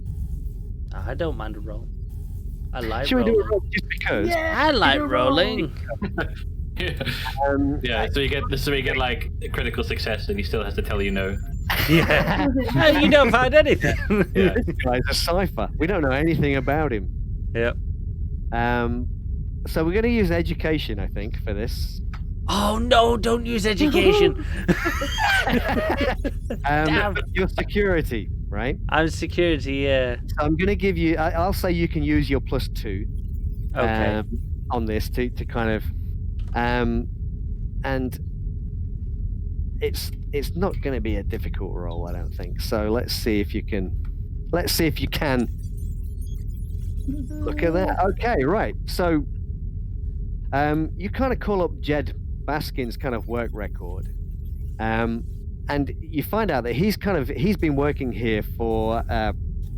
It's been about 11 months that he's been here working, and you kind of check out his shift pattern. He kind of starts off doing these kind of regular, maybe 7-8 hour shifts, which is quite a long time to be sat in a pressure suit mining away with a percussion drill type thing. Yeah. And then you can kind of see this kind of gradual increase in the amount of time that he's spending on shift. There's no mention of him leaving the station. It doesn't appear that, from what you can gather, that the miners actually do go anywhere except down into the mine. What's the longest shift he does? Okay. You think there's something not right when you see that figure. The longest shift that he did was something like 17 hours. Right. Which is a long time. I mean, 8 hours in a pressure suit is a long time, but this guy, he doubled that. He's a machine. Yeah. And there's a kind of numerous, like the later shifts that he's been doing seem to be certainly a lot more than the regular 8 hour shift. Damien, have a look at this. Our friend, he was doing some very extraordinary shifts in those pressure suits. What is the possibility if they're digging down? What if there is a tunnel leading out to the surface that doesn't come up into the station? You'd think he was down there for 17 hours along a tunnel. Coming back, he walks maybe 3-4 miles an hour. I start scribbling in my notebook. Yep, yeah. Can I figure out sort of if he was down there digging a tunnel, given the amount of time that he'd have to walk in a straight line then walk back to come back in time for his shift? Yeah. What sort of... see what you mean, yeah. Yes. Do you want to make it? Would you like to make a roll here? I can do that. I think you should. Oops, I've Good adopted education. Christoph's accent. Hey, you're mocking me. It's education. If you have kind of like science, maybe as a Would you know? I do, in fact, have science as a How job. convenient. secondary or primary, It's primary. and primary, then you get to add a +2 to your education roll. Excellent. But I rolled terribly. But you No, know, you don't. You do not. So you the modifiers will make up for it. Yeah. Well, judging from what you're saying, you think, I mean, what we were talking about, a 10 to 15 mile radius. You can maybe, assuming that he was capable of these kind of almost superhuman feats of activity. Which clearly was. He came back after. Yeah, it's something a bit, it really. You would extend the radius out to maybe something like 23 to 26 miles. With this new bit of knowledge, thinking that he could have essentially have a tunnel from the mine shaft out to the surface, can Christoph focus the CCTV search on the mine shaft now? Now the mine shafts on the cameras, basically, the cameras only really cover like the central. There's like a central area right beneath where the outpost is. It's kind of drilled straight down into a big circular area, with various tunnels kind of leading off that, which the miners kind of head down there with their equipment to kind of drill further on. But the cameras are only in that main lower section, that central hub. And you can take a look at those cameras. And how far back did you want to go? Or, he would probably look up to maybe 48 hours of the murder time. Yeah. But he would be focused on, because he would probably guess that if this guy was to return, he wouldn't do it like when everyone else was coming in and out of the mines in case he was seen. So he'll pay more attention to like the quieter times when there's less people traveling into the mines. And that's probably one of the things that you notice as you're doing that, is that isn't it actually a quiet time? They just seem to be the people there milling around all the time. But you kind of catch a view of Baskin, and it's maybe a day before he allegedly walked out of the airlock. Okay. You kind of see that he's kind of standing. He's pressed his helmet up against somebody else. You can see there's another figure there, and they've pressed the helmets together. Oh no. Yeah, and then I take it there's no like markers on the people that they can pick up on the CCTV of who it might be. As you kind of watch more of the video, you kind of see these two people. They seem to be engaged. You can't quite make out any of the faces or the expressions in the helmets. The way that the lighting's quite poor down there, and the lights are reflecting off the helmets. But all of the miners, they do have kind of name tags on their suits. And as you kind of go through this footage slowly, frame by frame, and zoom in slightly, you kind of see as this figure kind of turns, the other figure, you see Baskin. And you can see his name on his suit. And as the other figure turns towards the camera and starts walking away out towards the elevator, you kind of zoom in and you can make out that the badge says RAND. Rand, R-A-N. Rand, the Deputy Security Chief. The guy that taxied us. Christoph will take a copy of this bit of footage if he can. Yeah, you And can save make it onto like Yeah, whatever floppy he's got disk. a floppy disk. Yeah. 3-inch or 5-inch? How old are we going? How old are we talking here? 3.5. And he'll be, Captain, take a look at this. What do you think? Yeah. So you kind of see Baskin. He's kind of come down. He's wearing his suit, and he's obviously about to kind of go and start his shift. You kind of followed him down enough to kind of see that he's kind of about to start his shift. And it's almost like he sees this other figure, and the other figure kind of walks over towards him. And as they do that, then the helmets kind of stick together, and you would know that allows people to actually speak to each other without going through radio. Right. By touching the helmets. Yeah, if they're in a vacuum down there. Yeah, makes sense. Just normally speaking wouldn't make sense. So they touching helmets allows people to speak without going over a radio. I think we need to speak with our guide.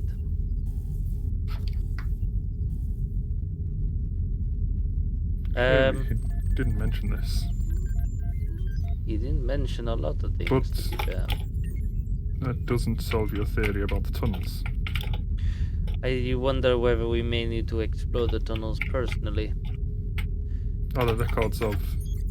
I look over Christoph's shoulder into the file on Baskin. Are the records of specific tunnels that he dug in, did he record which tunnels he worked in? Yes, there would be all records for that. That would all have that kind of information there, sure. Yeah. Do his shifts tend towards a single tunnel? Single shaft?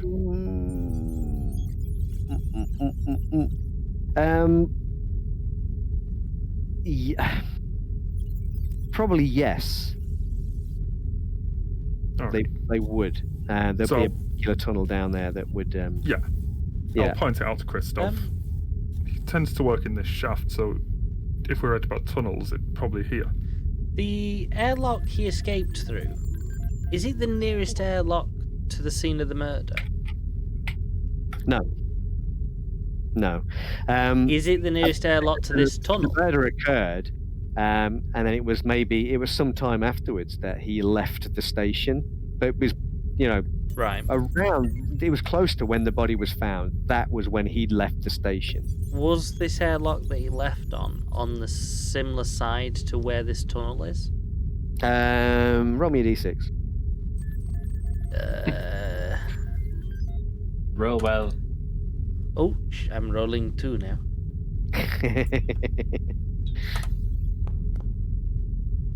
You have rolled two. I've rolled 2. No, it wasn't. Interesting. Why did he use this airlock? And while you contemplate that, I'm going to just jump back to Aisha and Nico. Right, Nico, you examine the body. You conduct an autopsy. Aisha, sorry. Yeah, won't get Nico to do it because she already seems a bit stabby to me. Do you? Yes, we will. Do you want to make a roll here? Yes. Yeah. Oh no. And you can add your medical training to this if you're secondary medical. Yeah. So you can add a +1 to this when you make the roll, if you wish. Education. Yes.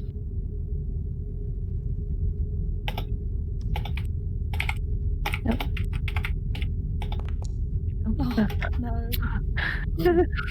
Oh.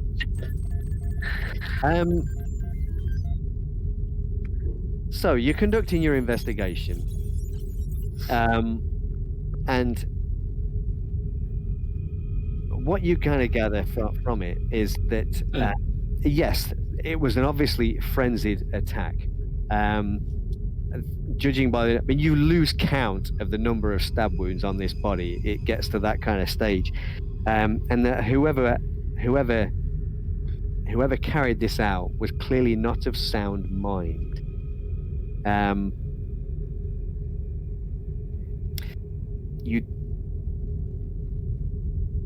You find traces of tissue under the fingernails.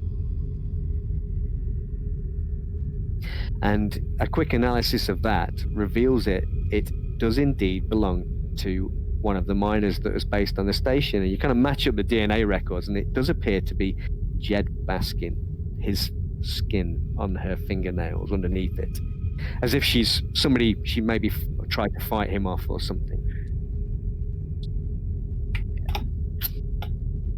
Nico, while are you watching while this autopsy is carried out? Not really. I'm probably just got my back turned, but I'm still kind of near. Okay. So while you're kind of standing outside, standing near the doorway, there's kind of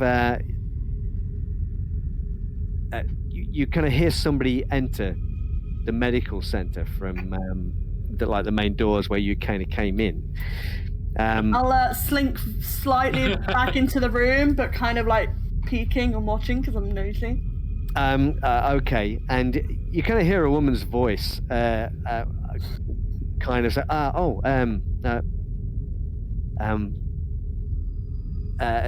Wendell. Sorry, and you hear Dr. Harris kind of say, Williams, it's not that time. It's not time for your shift already, is it? And she can't see you, can she, from where she is? Nope. You're hidden away, right? So you kind of basically hear say, "Oh no, I was I just came to collect some of the files. But it's fine. You know what? It's fine. I'll speak to you later." And Williams, he doesn't say anything. And perhaps from your vantage point, you can kind of see like his reflection in the glass of a cabinet, and you kind of see him kind of just looking towards the door as she leaves. And he kind of watches, and as she leaves, he's kind of sitting there for a second or two, and then he just kind of shakes his head and looks back down at the terminal where he carries on working. How am I supposed to make of that? Whatever you want, that's what you get to make of that. I mean, it seemed to be a very normal exchange. Okay, I'm gonna look towards Williams, and I'm like, what files? What's her job? Harris, you mean? Yeah, that's the word. Well, he kind of jumps like he'd forgotten you were there, and looks around, and he just goes. He doesn't even look at you. He just says, "Christ knows, she's crazy." Which one's her desk? What? Which one is her desk in here?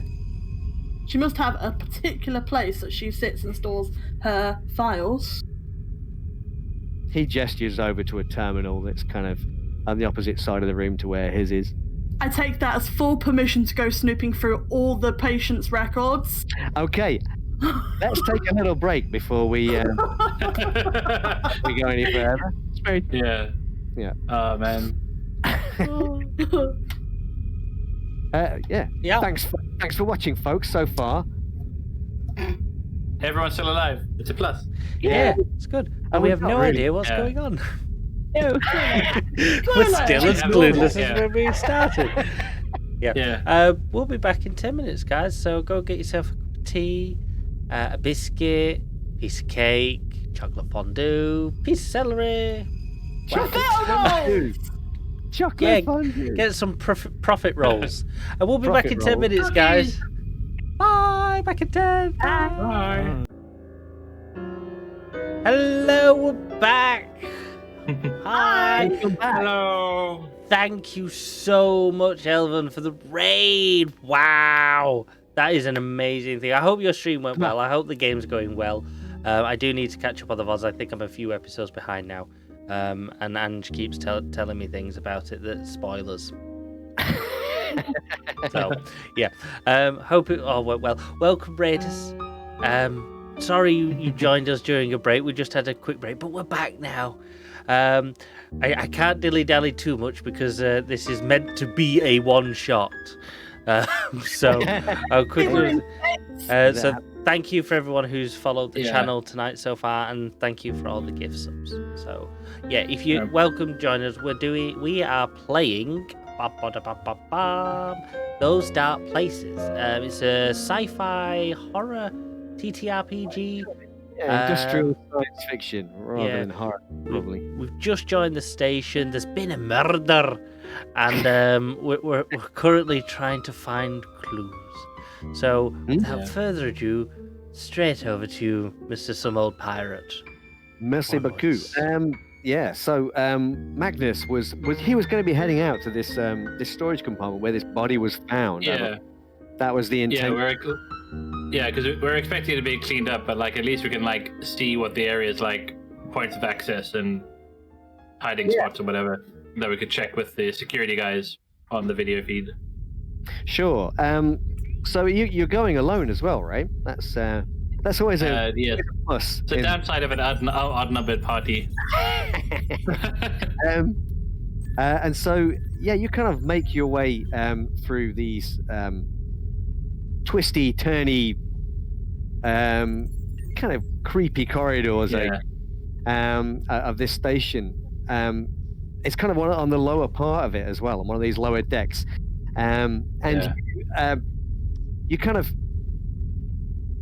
You're basically told where this thing was. But nobody goes with you. And so you kind of make your way down onto this lower deck and through these kind of dark, poorly lit corridors. And that's the thing as well. If I go alone, if Jed turns up, I'll have him right where I want him. Exactly. You'll have him exactly where he wants you. And no, that's not what I said. And so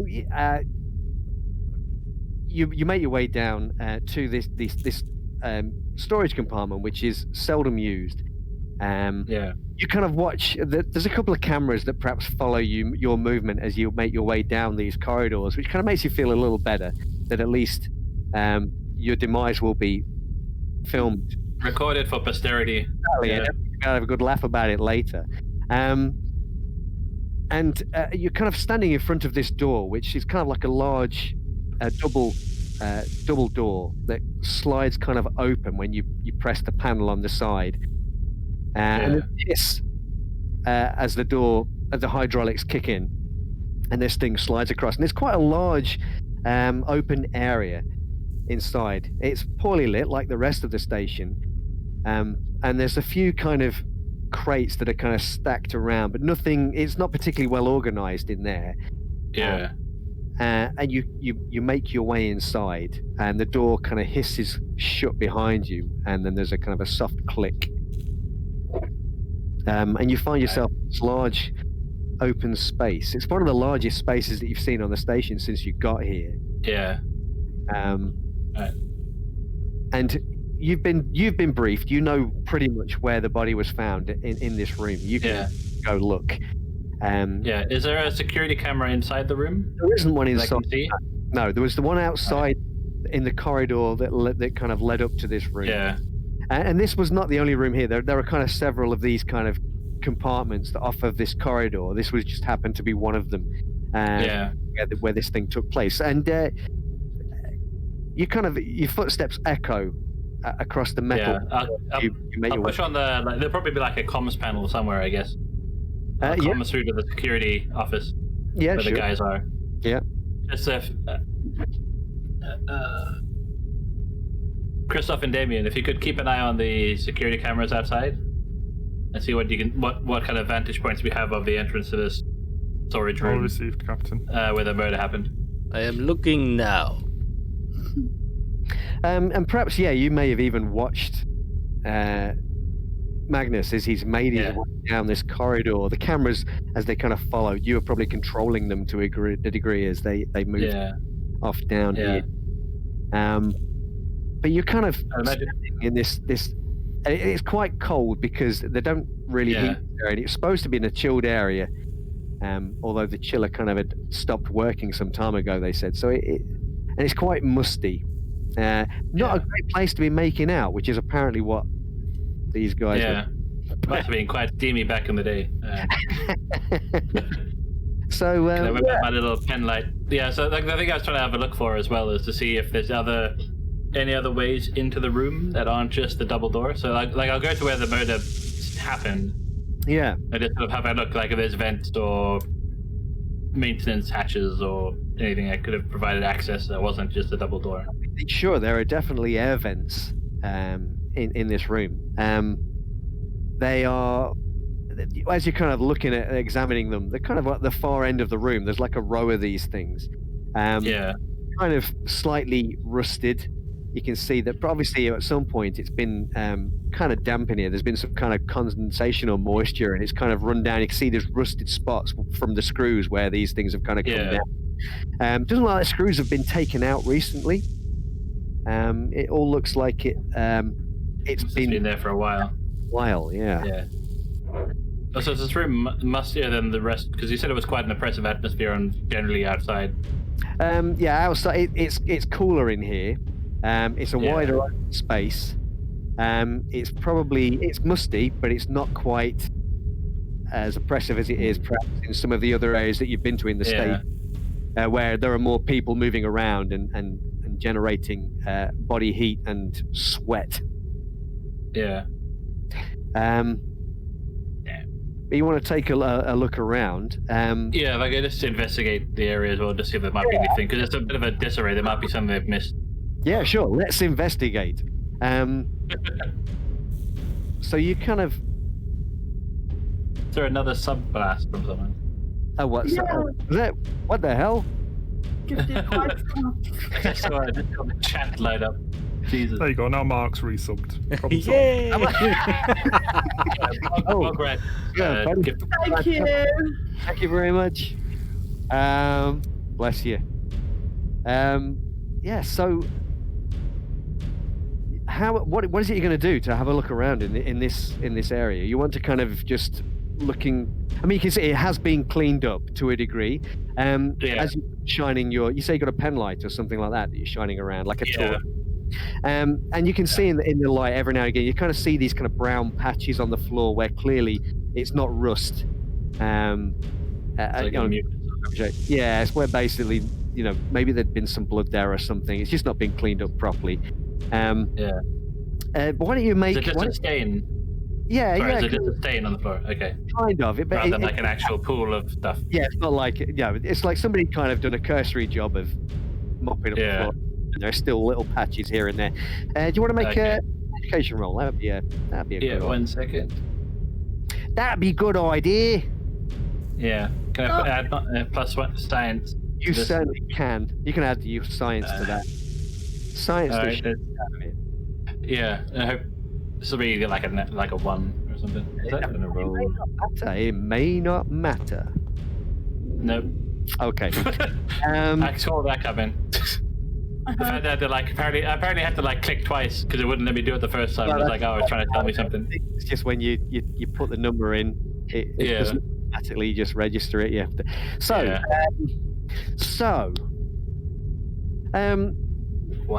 They haven't cleaned this up. They've not done a particularly good job. There's bits of detritus all over the place. It's not particularly clean anyway. So there's lots of crap that's kind of scattered around on the floor, bits of glass, bits of damaged crate, shards of metal that are kind of scattered around here. It's kind of difficult for you to actually see anything that maybe would lead you to conclude that something has gone on here, other than clearly somebody has been murdered. The obvious, I was hoping there'd be something left behind. I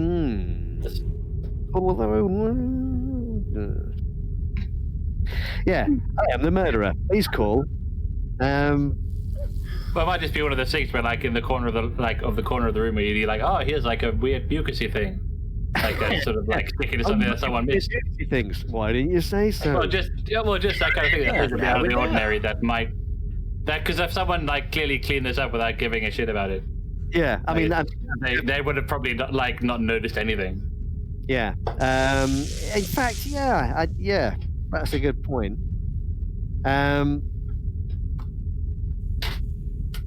Yeah, there is something that perhaps attracts your attention as you're kind of looking around, Magnus, because you know this is kind of your bag, isn't it? Yeah. And perhaps what you're annoyed at yourself because you hear the crunch under your boot. Oh, phew, at least it's my boot. Yeah. And you're kind of looking down, and then you can make out these shards of glass. Oh dear. Yeah. Like it's not a huge amount. There's obviously some small amount of glass that was there that you've just trodden on, and you heard a slight pop as you've put your foot down, and it kind of as it so like a test tube. Maybe. Yeah. It's not as big as a test tube. All right. Well, I'll try. I'll gather it up because it might be something we can. I don't know. Yeah. Some identify with someone who does better roles. Yeah, or someone with medical training. So you kind of sweep it up into like maybe you got a little baggie or something that you keep this stuff into. Fold it up in my hanky. Yeah. As you do. Sure. I'm right. Marshall, not a forensic investigator. Clearly. We jump back to Damien and Christoph. What's the deal here, guys? Now, Damien has ascertained something that Baskin spent most of his time drilling in a particular place.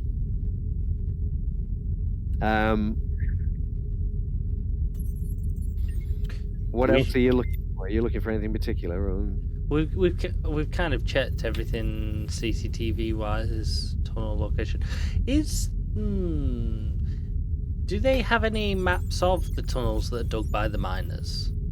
Do they record it? Yeah, there would be maps. Not necessarily here, but I mean, somebody would have maps somewhere of the tunnels and where they've been. From using the CCTV, because obviously we found it. Can Christoph locate maybe like the particular tunnel he keeps going to on the screen, or would it? On the screen, I mean, you could find you can see the tunnel. Certainly by shifting the camera around or whatever, you can certainly see that tunnel. I mean, you even can get footage where you see him and his workmate moving into that tunnel, carrying their equipment or pushing the anti-grav thing that's carrying a load of their equipment. I recommend we should go find this tunnel. Unless, Damien, you have any more ideas that we could check here first? So as far as security is concerned, you are the senior. Either we check the tunnel or we go and talk to Deputy Chief Rand.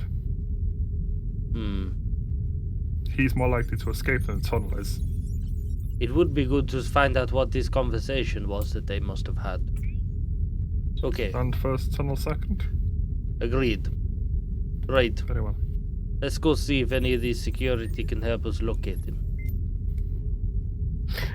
You step out into the central security area. There's a lot of the security guards just kind of sitting around. They're looking at their terminals, looking like they're working. A couple of them got their feet up on desks. They're smoking cigarettes. They're chatting away to themselves. You kind of get the feeling as you step out of the security office that these guys, they look across at you, and they kind of look away, and you can see these little smiles on their faces as you kind of come out. Kind of a here we go routine that they've got going on here. Do we see Deputy Chief Rand within the room? He's not there in the room at the moment. Okay. He does have an office across the way, but it doesn't appear that there's anybody in there at the moment. The door is shut too. You can't see. All right. I'll just grab the first security person I see and just say, where can we find Deputy Chief Rand? He's off duty at the moment. You might find him.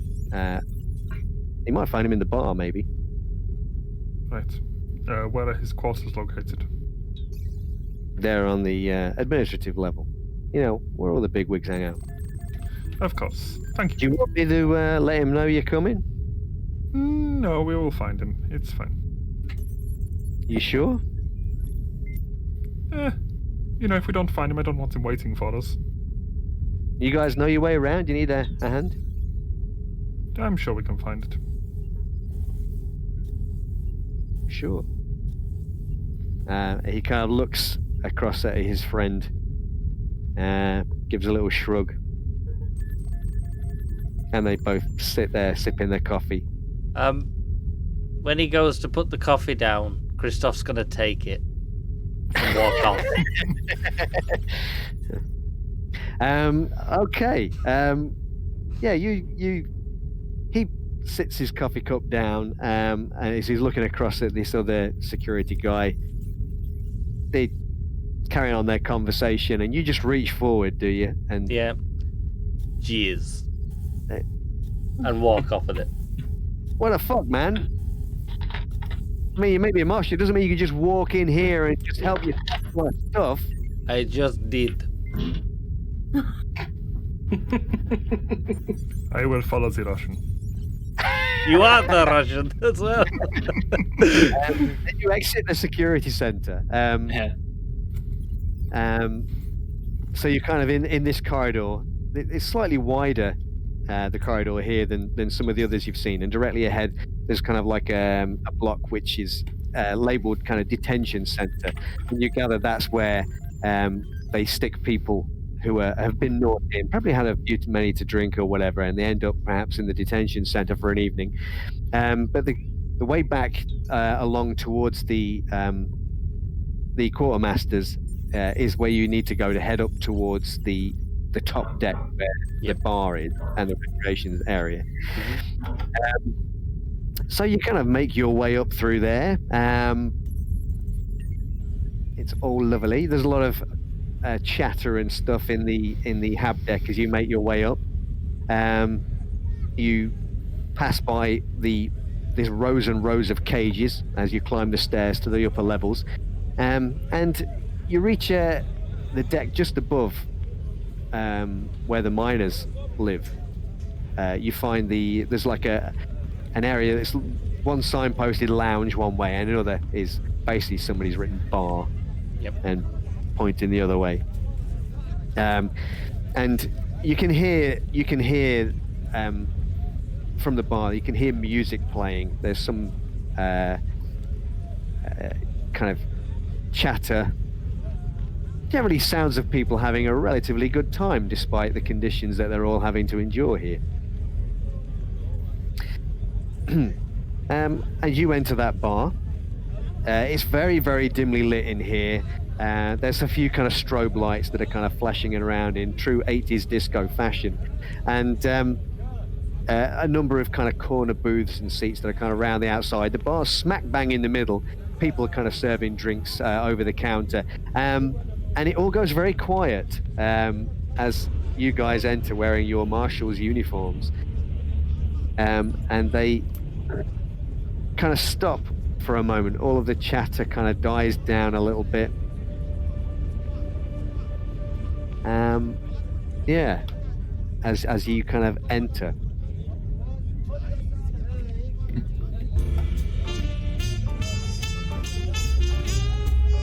Christoph? Right, let's see if he's here.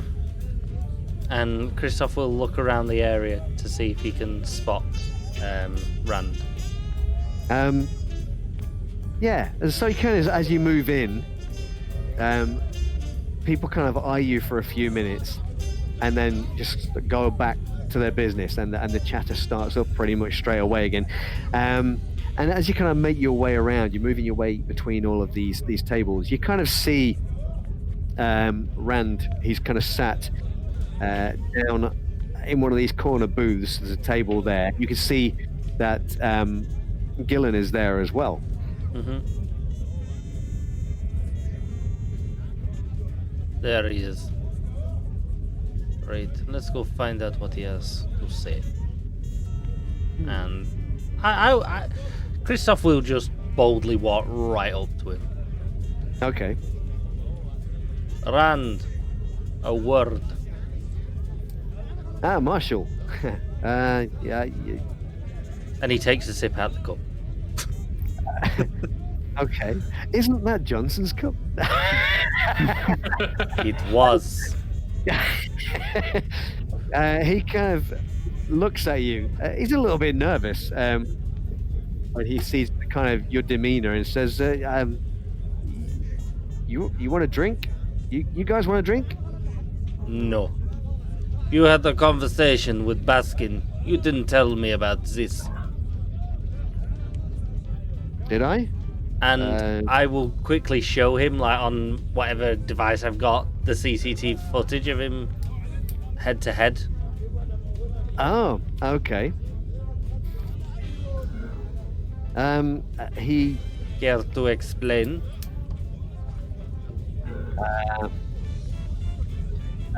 you know what? I'd completely forgotten.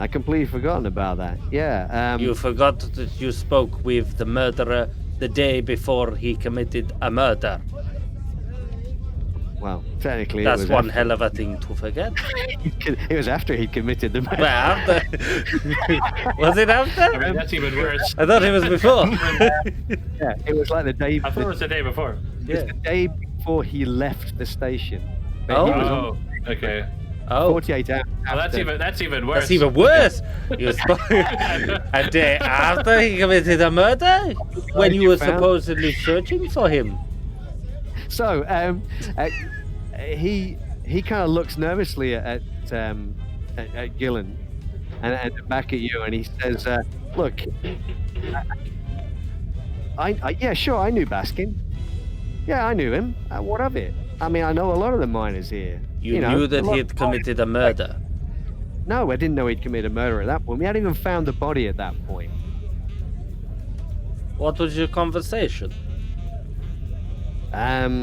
We were talking about a card game. Why would you talk to him about the card game during a shift? Surely that's not protocol? Look, I could do whatever I like. I'm Deputy Chief of Security. And you realize I do have the authority to arrest you right now, in front of all your friends. Look, Gillen leans forward. It says, "Look, Marshall, let's just take it easy here. Let's not get ahead of ourselves." Then You're maybe you explain the real conversation you had. You did not speak with him on card game. I know you. You know me. You spoke with him. What was it?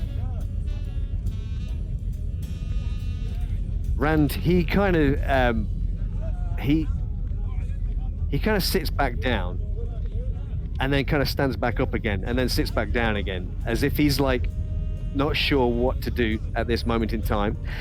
And Gillen kind of stands up and he says, "Look, Marshall, you don't just wander in here and start hassling my staff. What is it you're going to arrest him on? What is it you think you're going to arrest him on?" And who are you? Me? Yes. I'm the chief of security. Right. And you have heard what I have said. You have seen the video of him speaking with the murderer the day after he committed the murder. And you don't think that's worth pursuing.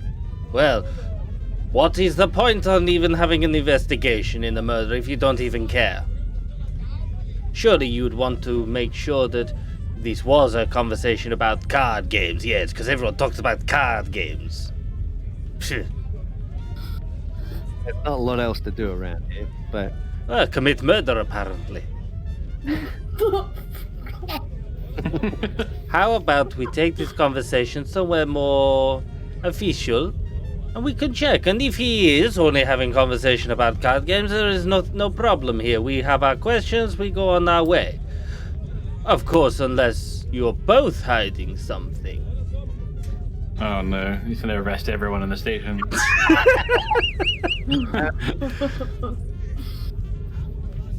So both of them kind of stand up, and at that point, we're going to cut back to.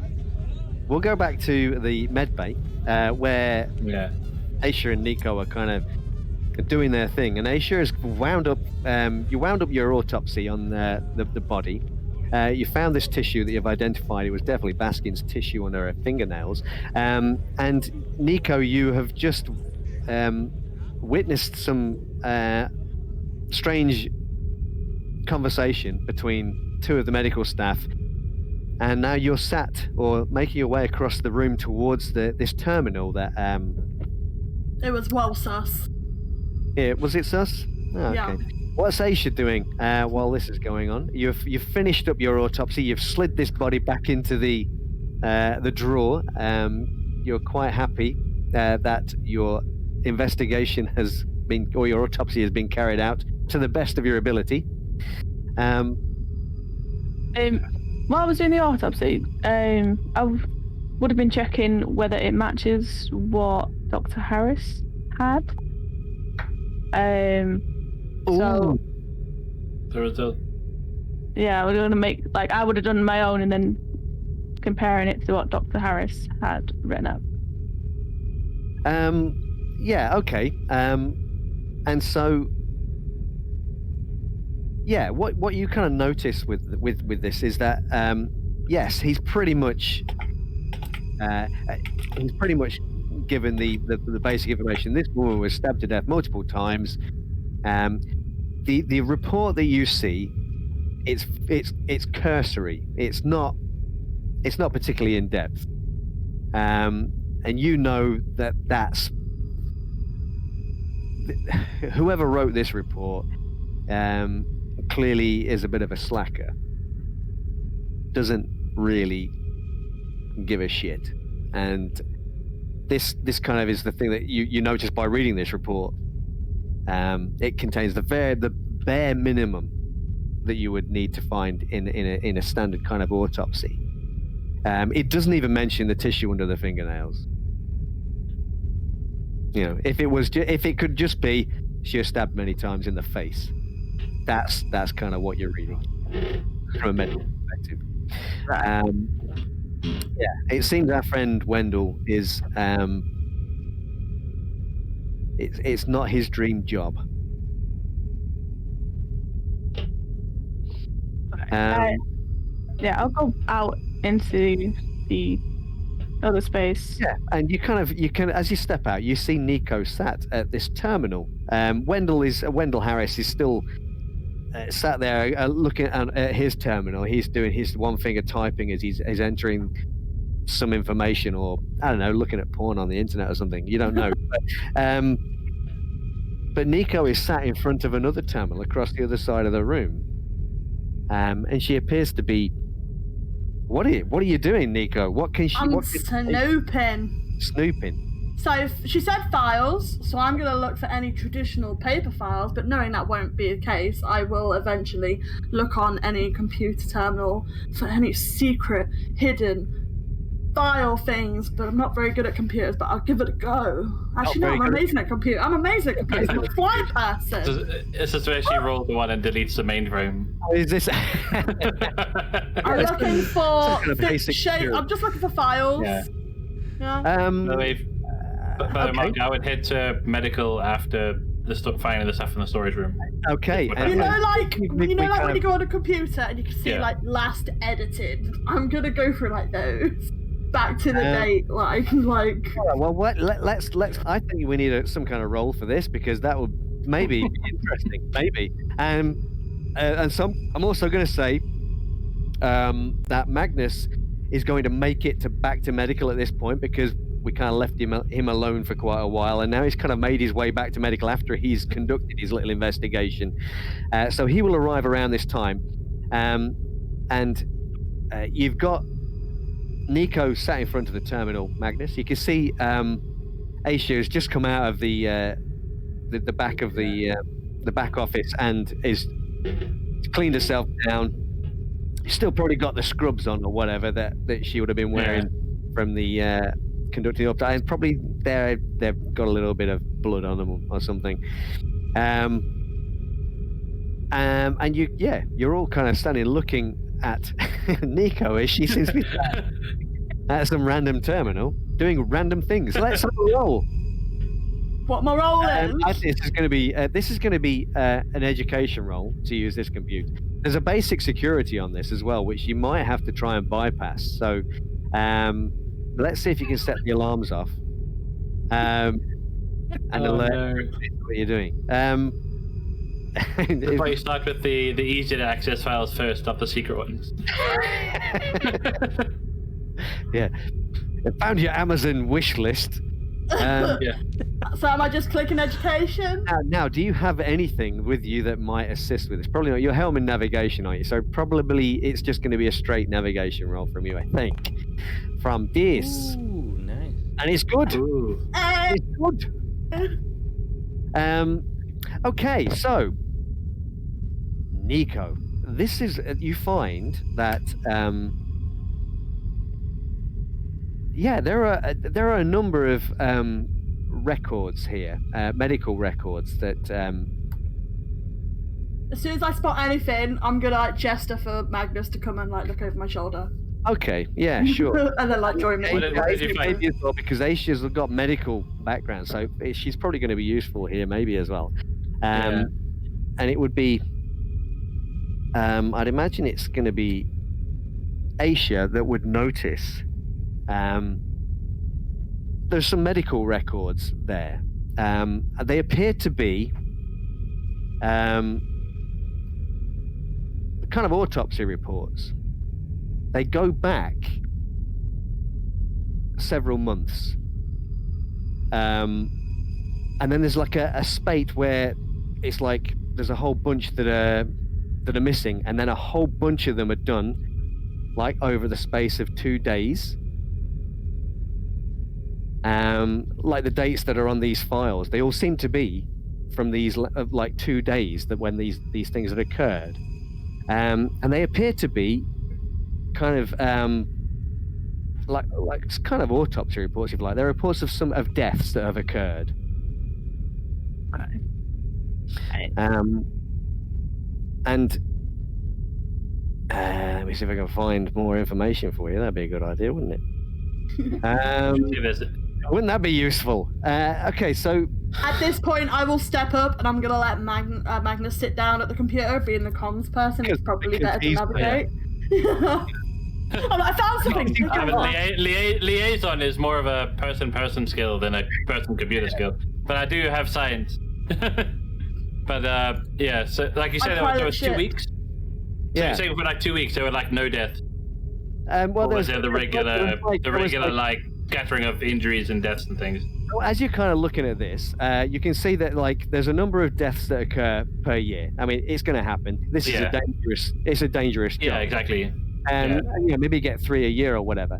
And then there's a spate that are all these reports are filed on the same, over maybe 2 days. But when you look into them, the dates are from a previous time. So you'll have one that was from 6 months ago. There's a report of somebody that was dead.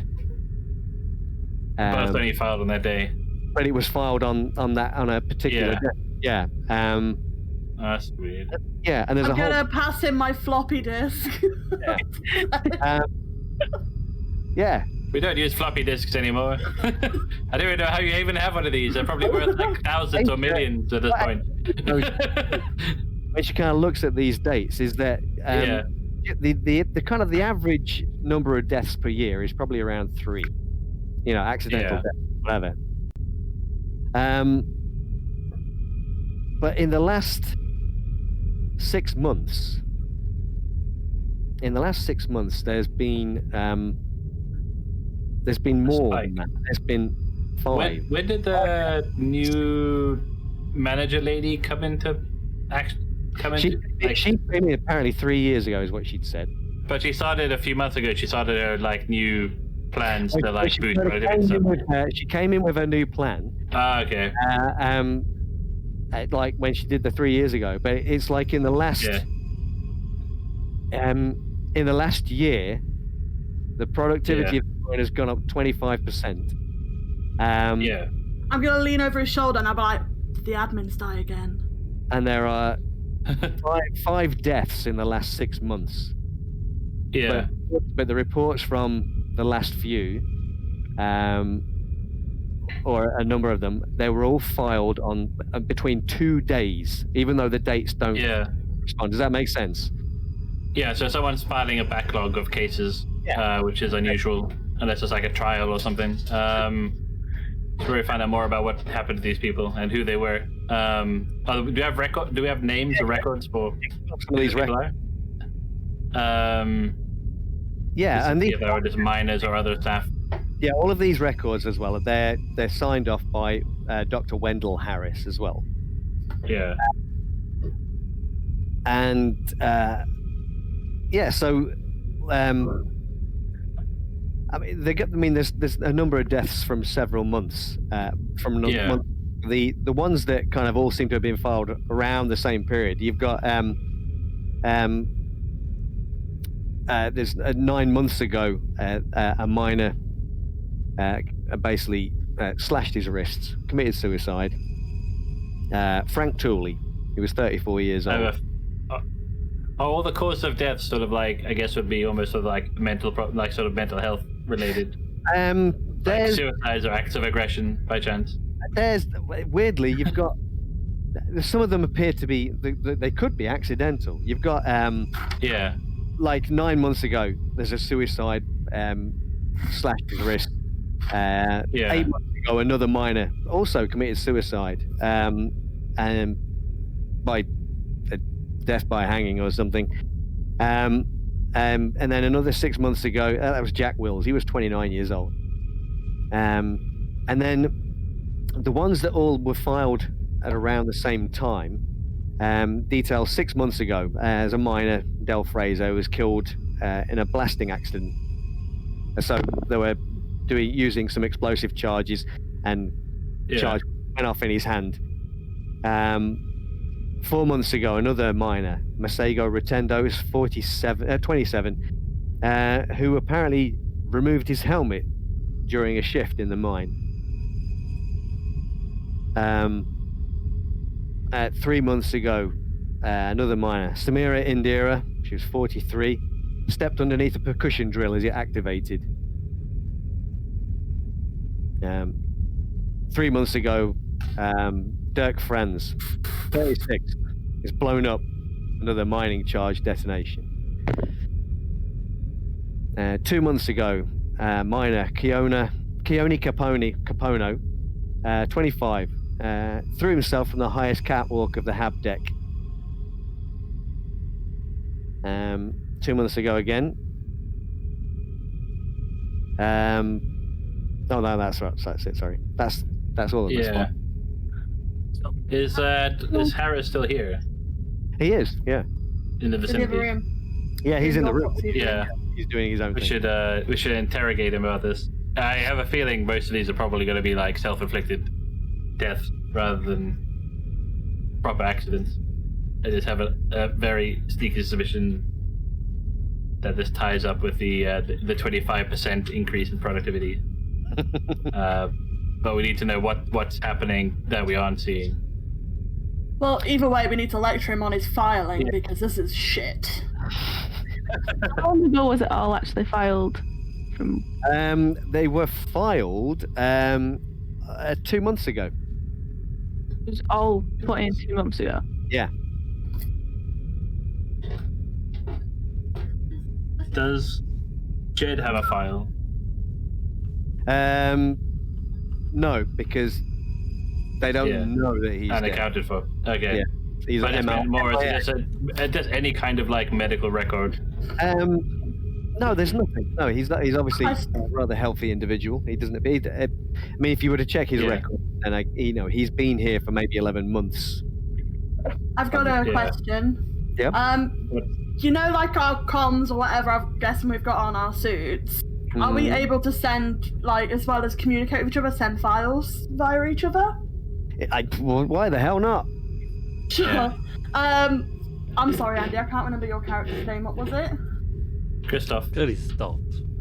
Sorry. So I'm gonna be like, Please Christoph, I'm sending you some files. Check out these dates on the cameras, and then I'm just gonna whoosh it over. Yeah. As you're over there. Before we go talk to Harris, I'll just bring up the glass vial or syringe or whatever it was I found at the storeroom. Yeah. So basically, whoever did a cleanup job of the murder scene kind of half-assed it. I found this broken glass. It may be in a container or something, but it's already my area of expertise. I'll take the. And it may have been something like left behind at the murder scene. Yeah. Sure. Sorry.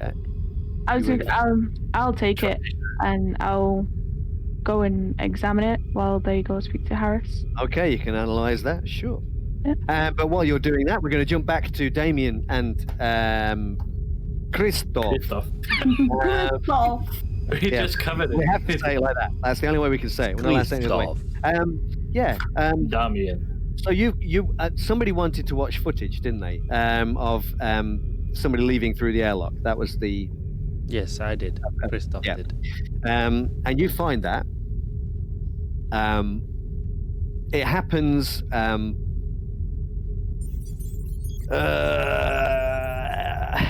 It's probably about 15 days ago. Right. Yeah. And you see there's the guy stepping into the airlock. It's definitely Baskin. You see him put his helmet on. The suit says Baskin on the little badge thing. He sticks his helmet on. He even looks up towards the camera and quickly looks away and then sticks the helmet on and then slams his hand on the airlock button, and the airlock cycles, and you kind of see him stepping out onto the surface, and he seems to be he's quite calm while he's doing this. But he seems to be in something of a hurry. Do I see which way he leaves? Or you kind of see him exit the airlock. There's no camera on the outside. Yeah, but can I not see through the airlock to see if he goes left, right? He appears to go straight ahead. Right. Okay. Yeah. Yeah. Was there anything else that Damien was interested in seeing? Not while we were at the CCTV area, no. You wanted to go down into the. We were following Christoph's plans of either. We went to a restaurant. You're speaking around. What am I talking about? Forget that. But as far as CCTV was concerned, our other plan was to look at was to go and investigate the tunnels. We didn't need anything else from the CCTV room. That's right. We're dealing with Rand first, weren't we? Shit the bed. Sorry about that, guys. Yeah. Okay. So yeah. It's fine. We just had a mini flashback there. Yeah. Sorry about that. It's the rum, I swear. Well, maybe don't go to the bar then. That's a very good point. Oh, maybe just stop drinking rum. Yeah, you need to drink less of the time traveler Morgan. Yeah, where do you want to go with Rand and Gillen? So we wanted to go to like a meeting room where we could, like an interview room or something, just to talk to them. Yeah, that should be fairly easy to find. I mean, these are security guys; they can go pretty much wherever they want, right? So, are you? I mean, do you want Gillen to tag along, or is it just Rand that you're interested in? At the moment, we're just interested in Rand. Sure. So you're going to tell Gillen to fuck off, basically? Is that the? Well, if he wants to come along, I'm not going to say no to him because he is the chief of security. So, and the way he's acted in the bar, Christoph's probably a little bit cautious on him to see whether or not he's actually doing his job. Sure. Okay. So you want him come along and you can observe him. Yeah. All right. Yeah. So Damien, are you going with, or are you doing something else? No, I'll follow Christoph for now. Otherwise, he's outnumbered. I'm basically just going to keep my eyes on Gillen the entire time. In trouble. I don't know why I'd be expecting trouble with the 2 trained security officers. No. After I've just accused them of murder. Exactly. And conspiracy. In an open bar, in front of all mates. Who were Dunno. just standing watching you. Why do you want to kill me? So yeah, you find yourselves in it's basically, I guess, an interrogation room would actually work. And that's kind of a weird thing where they go to sit in a particular place in this interrogation room, and then suddenly kind of think, oh, hold on a minute. And Gillen kind of gestures to Rand for him to go and sit around the other side of the table. And and he kind of sits there. He's looking very, very nervous, and he says, like, am I under investigation? Yes. Wow. Feels weird. Would you expect anything different of us to pursue a man who spoke with a murderer within a day of the murder? Surely it would be suspicious if we did not have this conversation. I'm pretty sure Baskin spoke to a number of people the day after he killed Carol. Yes, and if I find them, I will ask them the same questions as I will you. What was your conversation?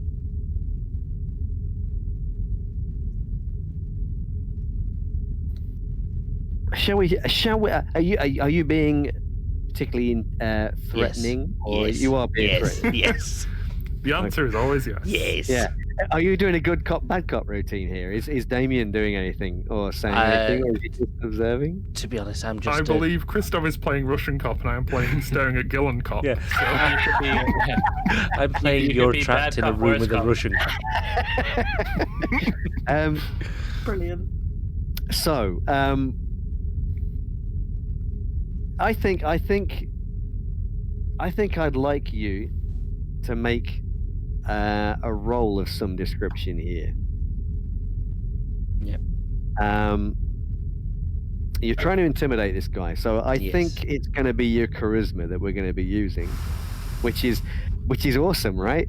Yeah. You're a charismatic guy. Yeah. It's 1, isn't it? No, it's 2. Oh, it's 2. It's Okay, 2. right. Not too bad. Well, you've got an advantage then. Do I have advantage on maybe like, some security techniques of interrogation?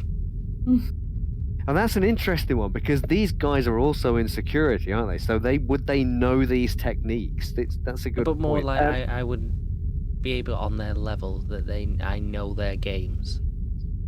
So I know. Let's roll. Am I getting security bonus? Dude, why not? Yay! Yay. Yay!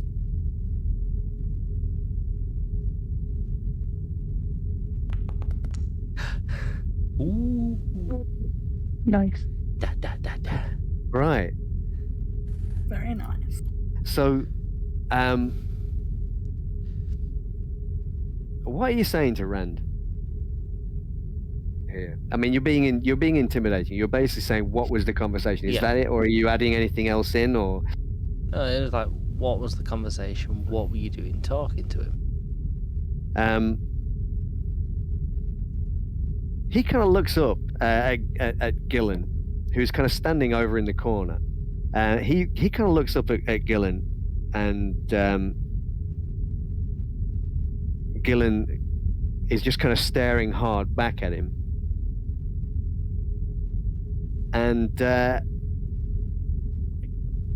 I'd like you all to both to roll a d6 if you wouldn't mind, and add your agility to it. Oh, The throwdown.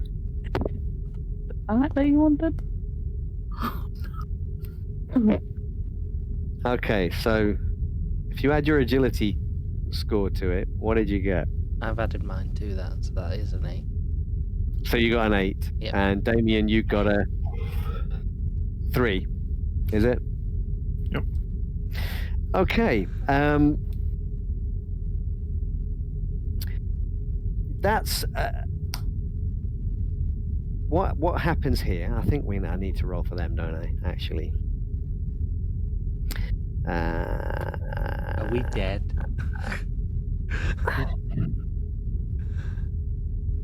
No, not necessarily. You'd be like, there's been another murder. Yeah. Sure. Okay. Right. So,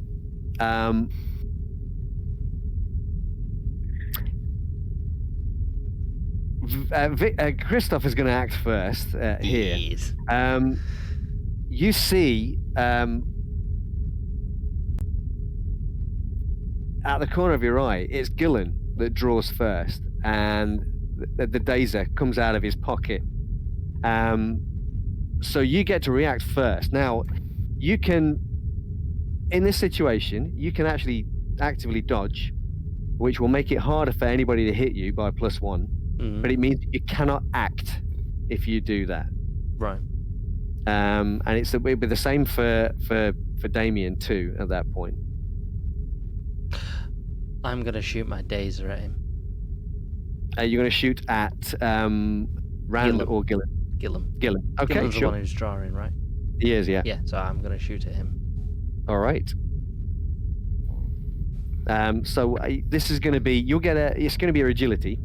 Yep. And you're going to get a +2 because you're security. Yep.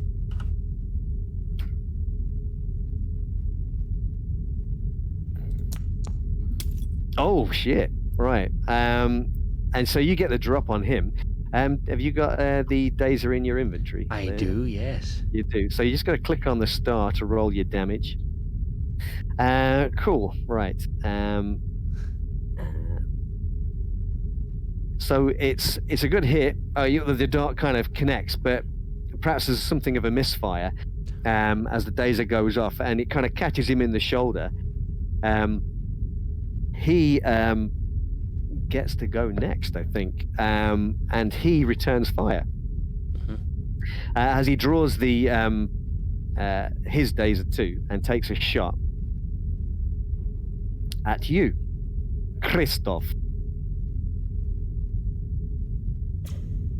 Assuming that I actually roll anything. Try that. Yeah, he hits you. And he's rolling a Dazer too. Only 1 point of damage. So you just reduce in the number on in the white box next to your strength. If you just reduce that by 1. Yep.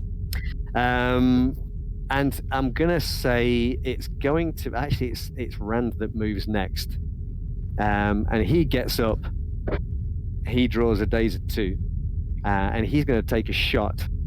I'll roll a d6. 1 to 3, it's at Christoph. 4, 5, 6, it's at Damien. He's shooting at you, Christoph. Bigger Russian is bigger threat. He is a bigger threat, isn't he? Why is everybody always picking on me? Yeah, I am not Damien the says scientist, he's hiding you see. behind Christoph. I've actually rolled that. That should be a hit actually because reasons. I didn't change on my screen. I didn't change the difficulty level on the roll. And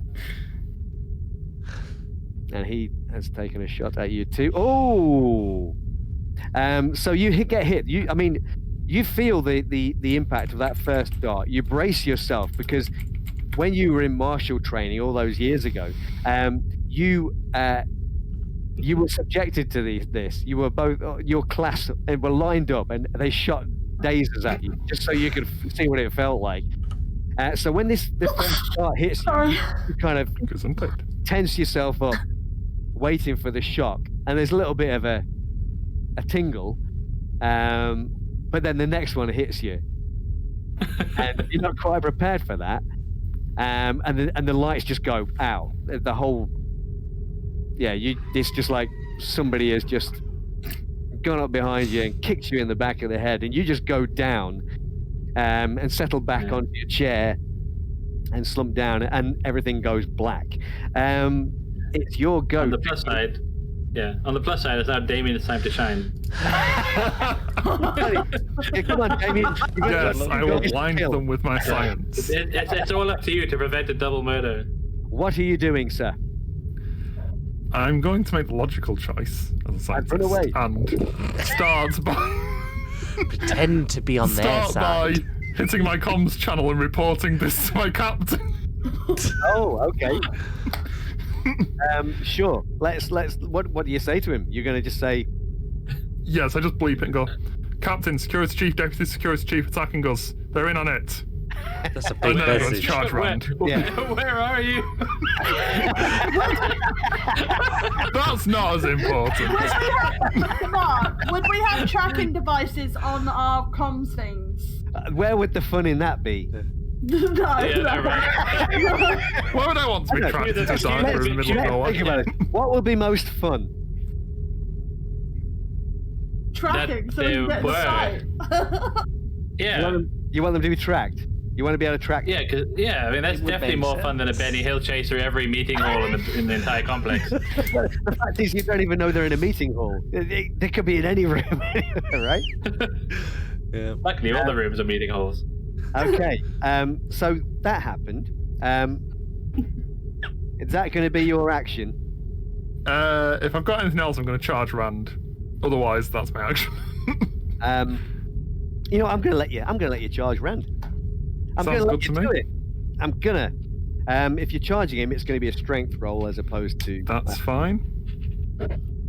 Coincidentally, underneath this lab coat, I'm quite muscular. Excellent. It's the years of military training. Absolutely. I could probably have added my security to that, but you know. It doesn't matter. It's you don't get kind of partial. Oh, is it a opposed roll for combat? Yeah. Fair enough. Yeah. So if you want to do your fist damage, which is going to be 1. That's fair enough, you know. Yeah. I clicked it and nothing happened. It's a star. You click on the star. I click on the star. There you go. There it you go. works. Yeah, sure. Using the UI correctly, it works. Yeah. So you rush forward and you smack Rand in the jaw, and he's going to have a lovely bruise there as you smack him in the face. Actually, no, he gets through. No, fuck it. So you manage to charge forward and crack him in the jaw. Good thinking, Damien. It'll be easier to track once you're dead. Oh no. So we're going to switch back. It's now going to be Oh shit. it's going to be Gillen's go, and he is going to he's got the dazer drawn, so he's going to shoot you with the dazer if he can. Now you can dodge this. It'll make it more difficult for him to hit, but it means that you won't be able to act on your next turn. Nah, screw that. I can take it. Could you hide outside and hold the door shut?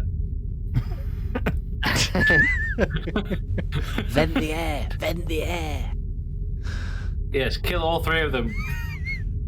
I don't know why I've written that wrong. That is actually a hit. That's not a fail at all. That is a hit.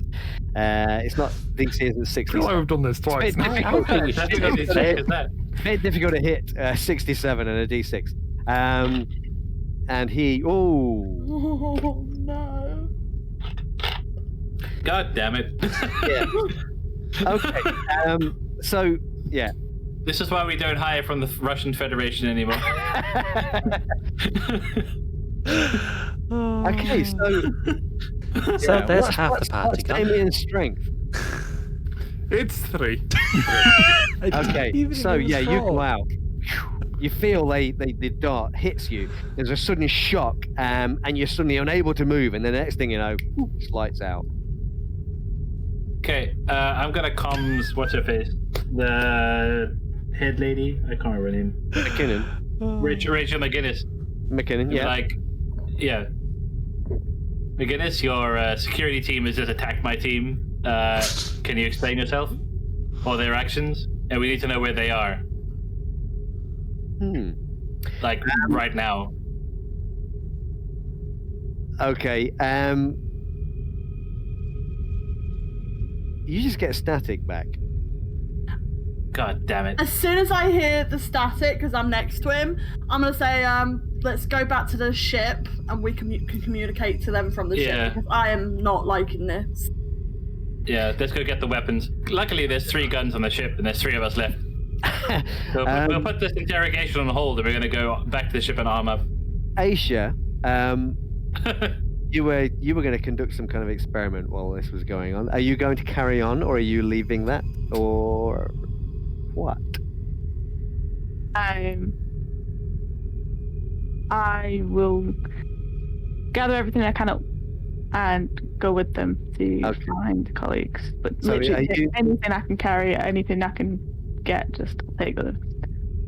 Okay, are you heading off to the ship? Is that what you said you were doing? Yep. Yeah. So we can arm up with the proper weapons. Yeah. Yeah, sure. Right. Okay, so you... I mean, we don't know where they are. We can't get hold of anyone who will tell us where to look. So, yeah, at least we can keep ourselves up in case they come after us. Yeah. All right. And I'll take out my I'll walk with my dazer drawn rather than expecting trouble on the way there. Sure. Okay. Right. So you're gonna make your way. The 3 of you making your way through the station towards the place where the rover was, right? Yeah. Yeah. Yeah. And you're going to get there without any difficulty at all, because as you're walking through, so everything else just seems completely normal. Yeah. There doesn't seem to be any trouble kicking off, or people kind of trying to stop you or anything like that. So you kind of find yourselves in the kind of the dock where the rovers are kept, and there's 2 of them kind of sat there. These things.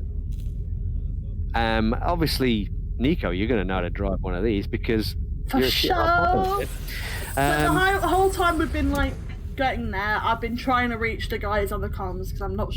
We don't know their and that's the thing. Yeah, as you're kind of trying to do that, you're calling through the comms to them, and you're getting nothing back at all.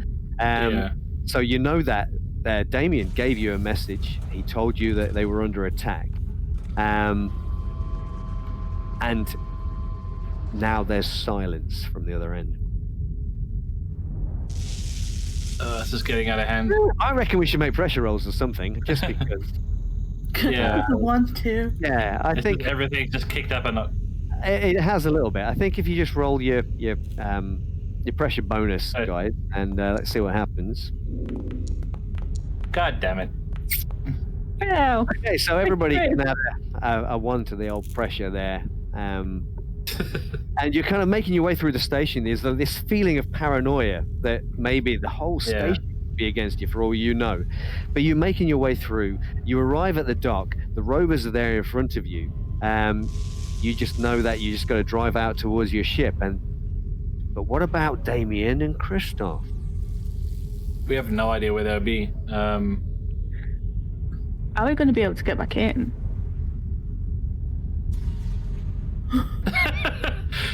God damn it, Christoph. Got the keys. The rover door kind of slides open as you press the release switch, allowing Surely you to... we can- also do it. We should Surely also we give a can curse track him to from make the sure it's not ship. being sabotaged. What's that? I was saying, surely if we get to the ship, we can track them. Yeah. So If we can get it. I think the issue we're seeing you'll is have their getting into the ship lifetimes. because of Christoph's security measures. To be honest, I meant more how we're going to get back into the facility. Into the station once you've got... surely I know how to get into it. I'm going to assume that I've got an over. I will have a command override for whatever nonsense he comes up with. I swear to God, Christoph, Christoph. I'm gonna jump into the rover. I'm gonna see whether I can start We'll it. chew about whenever we find him. Yeah. Sorry. Yeah, We should check that it's not hooked up or sabotaged in any way. Don't forget the automatic turrets. Right. So you. I mean, if the automatic turret do anything like you do, we'll be fine. Yeah. So you drive your little rover out onto the landscape around you. Actually, they're pressure suits before we head off. Oh, you're taking pressure suits? Yeah, just in case. I'm feeling a bit paranoid at the moment. So, Why? like, just in case. Why are you Yeah, feeling just in case someone like sabotages a battery and it stops outside of the station somewhere.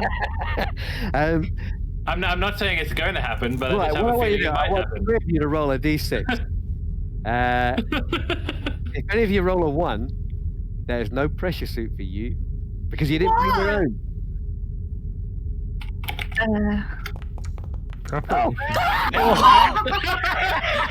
That's the third one so far. This is ridiculous. Right. I've had 3 1s in a row. This is nuts. There's no pressure suit for you, Magnus. What? But you know, there's pressure suits for the other. Yeah, the captain. But there's pressure suits for the other 2. Pressure suits that fit them. How fortunate. In lockers. Captain doesn't follow his own rules. Everybody else got fitted for pressure suits. Just Christoph's got his. Okay. How's he gonna get out of the rover? He ain't got a pressure suit. Okay, so what I'd probably suggest if we don't have a pressure suit is I would stay behind and I would give my command code to Nico to access the ship, and then she can come back with the weapons. Okay. In the meantime, I'll see if anyone's seen our 2 lost communists. All right. Cool. And see if we can track them down. It might help in the meantime. Sure. Okay. I can do some liaising. Gonna schmooze your way to safety. I like it. Right. So you watch as the rover kind of drives off towards the airlock. Yeah. We'll let it out. I'm realizing at that point that you are completely alone. Yeah, and then the rover blows up. Christoph had it secured. It's okay. I'll roll a d6. If I roll a 1, it happens. It never happens, right? Outside the rover dock as well. Wait, I went for a wee. Is Christoph dead? What's your wee? Right. Okay. So at this point, I'm going to cut back to our two friends, Damien and Christoph, who nothing happened. Yeah. Anyway, I hope you enjoyed that, guys. Anyway, next. Roll new characters. You wake up. You kind of come to you become conscious. You're very groggy. And you are aware that there's motion. Wherever you are, there is motion.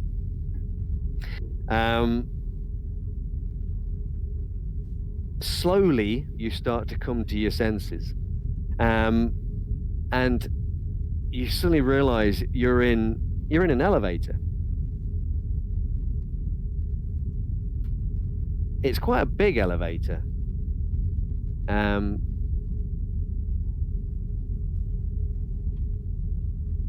You're in the middle of the floor of this thing. There's just the 2 of you in there. And you can see there's like a marker counting down where it's going. It takes you just a few seconds as your minds are still kind of a little bit confused that you're heading down to the mine. Oh no. You're not wearing pressure suit. Oh no. Oh dear. No pressure. And I think we'll leave it there for this evening. No! Oh, perfect. Yeah. And I think we'll have to arrange another time to kind of finish this. I can't imagine there's going to be too much left, but we'll see if we can finish. Yeah. And another. I'm sure we could drag it out. Yeah, I'm sure we Just can. wait till you see my skills in that ship. You gotta blow it up. Yeah. Yeah, so I think we'll leave it there for this evening. Is that all right, everyone? You mind? Yeah. No, that's absolutely fine. Yeah.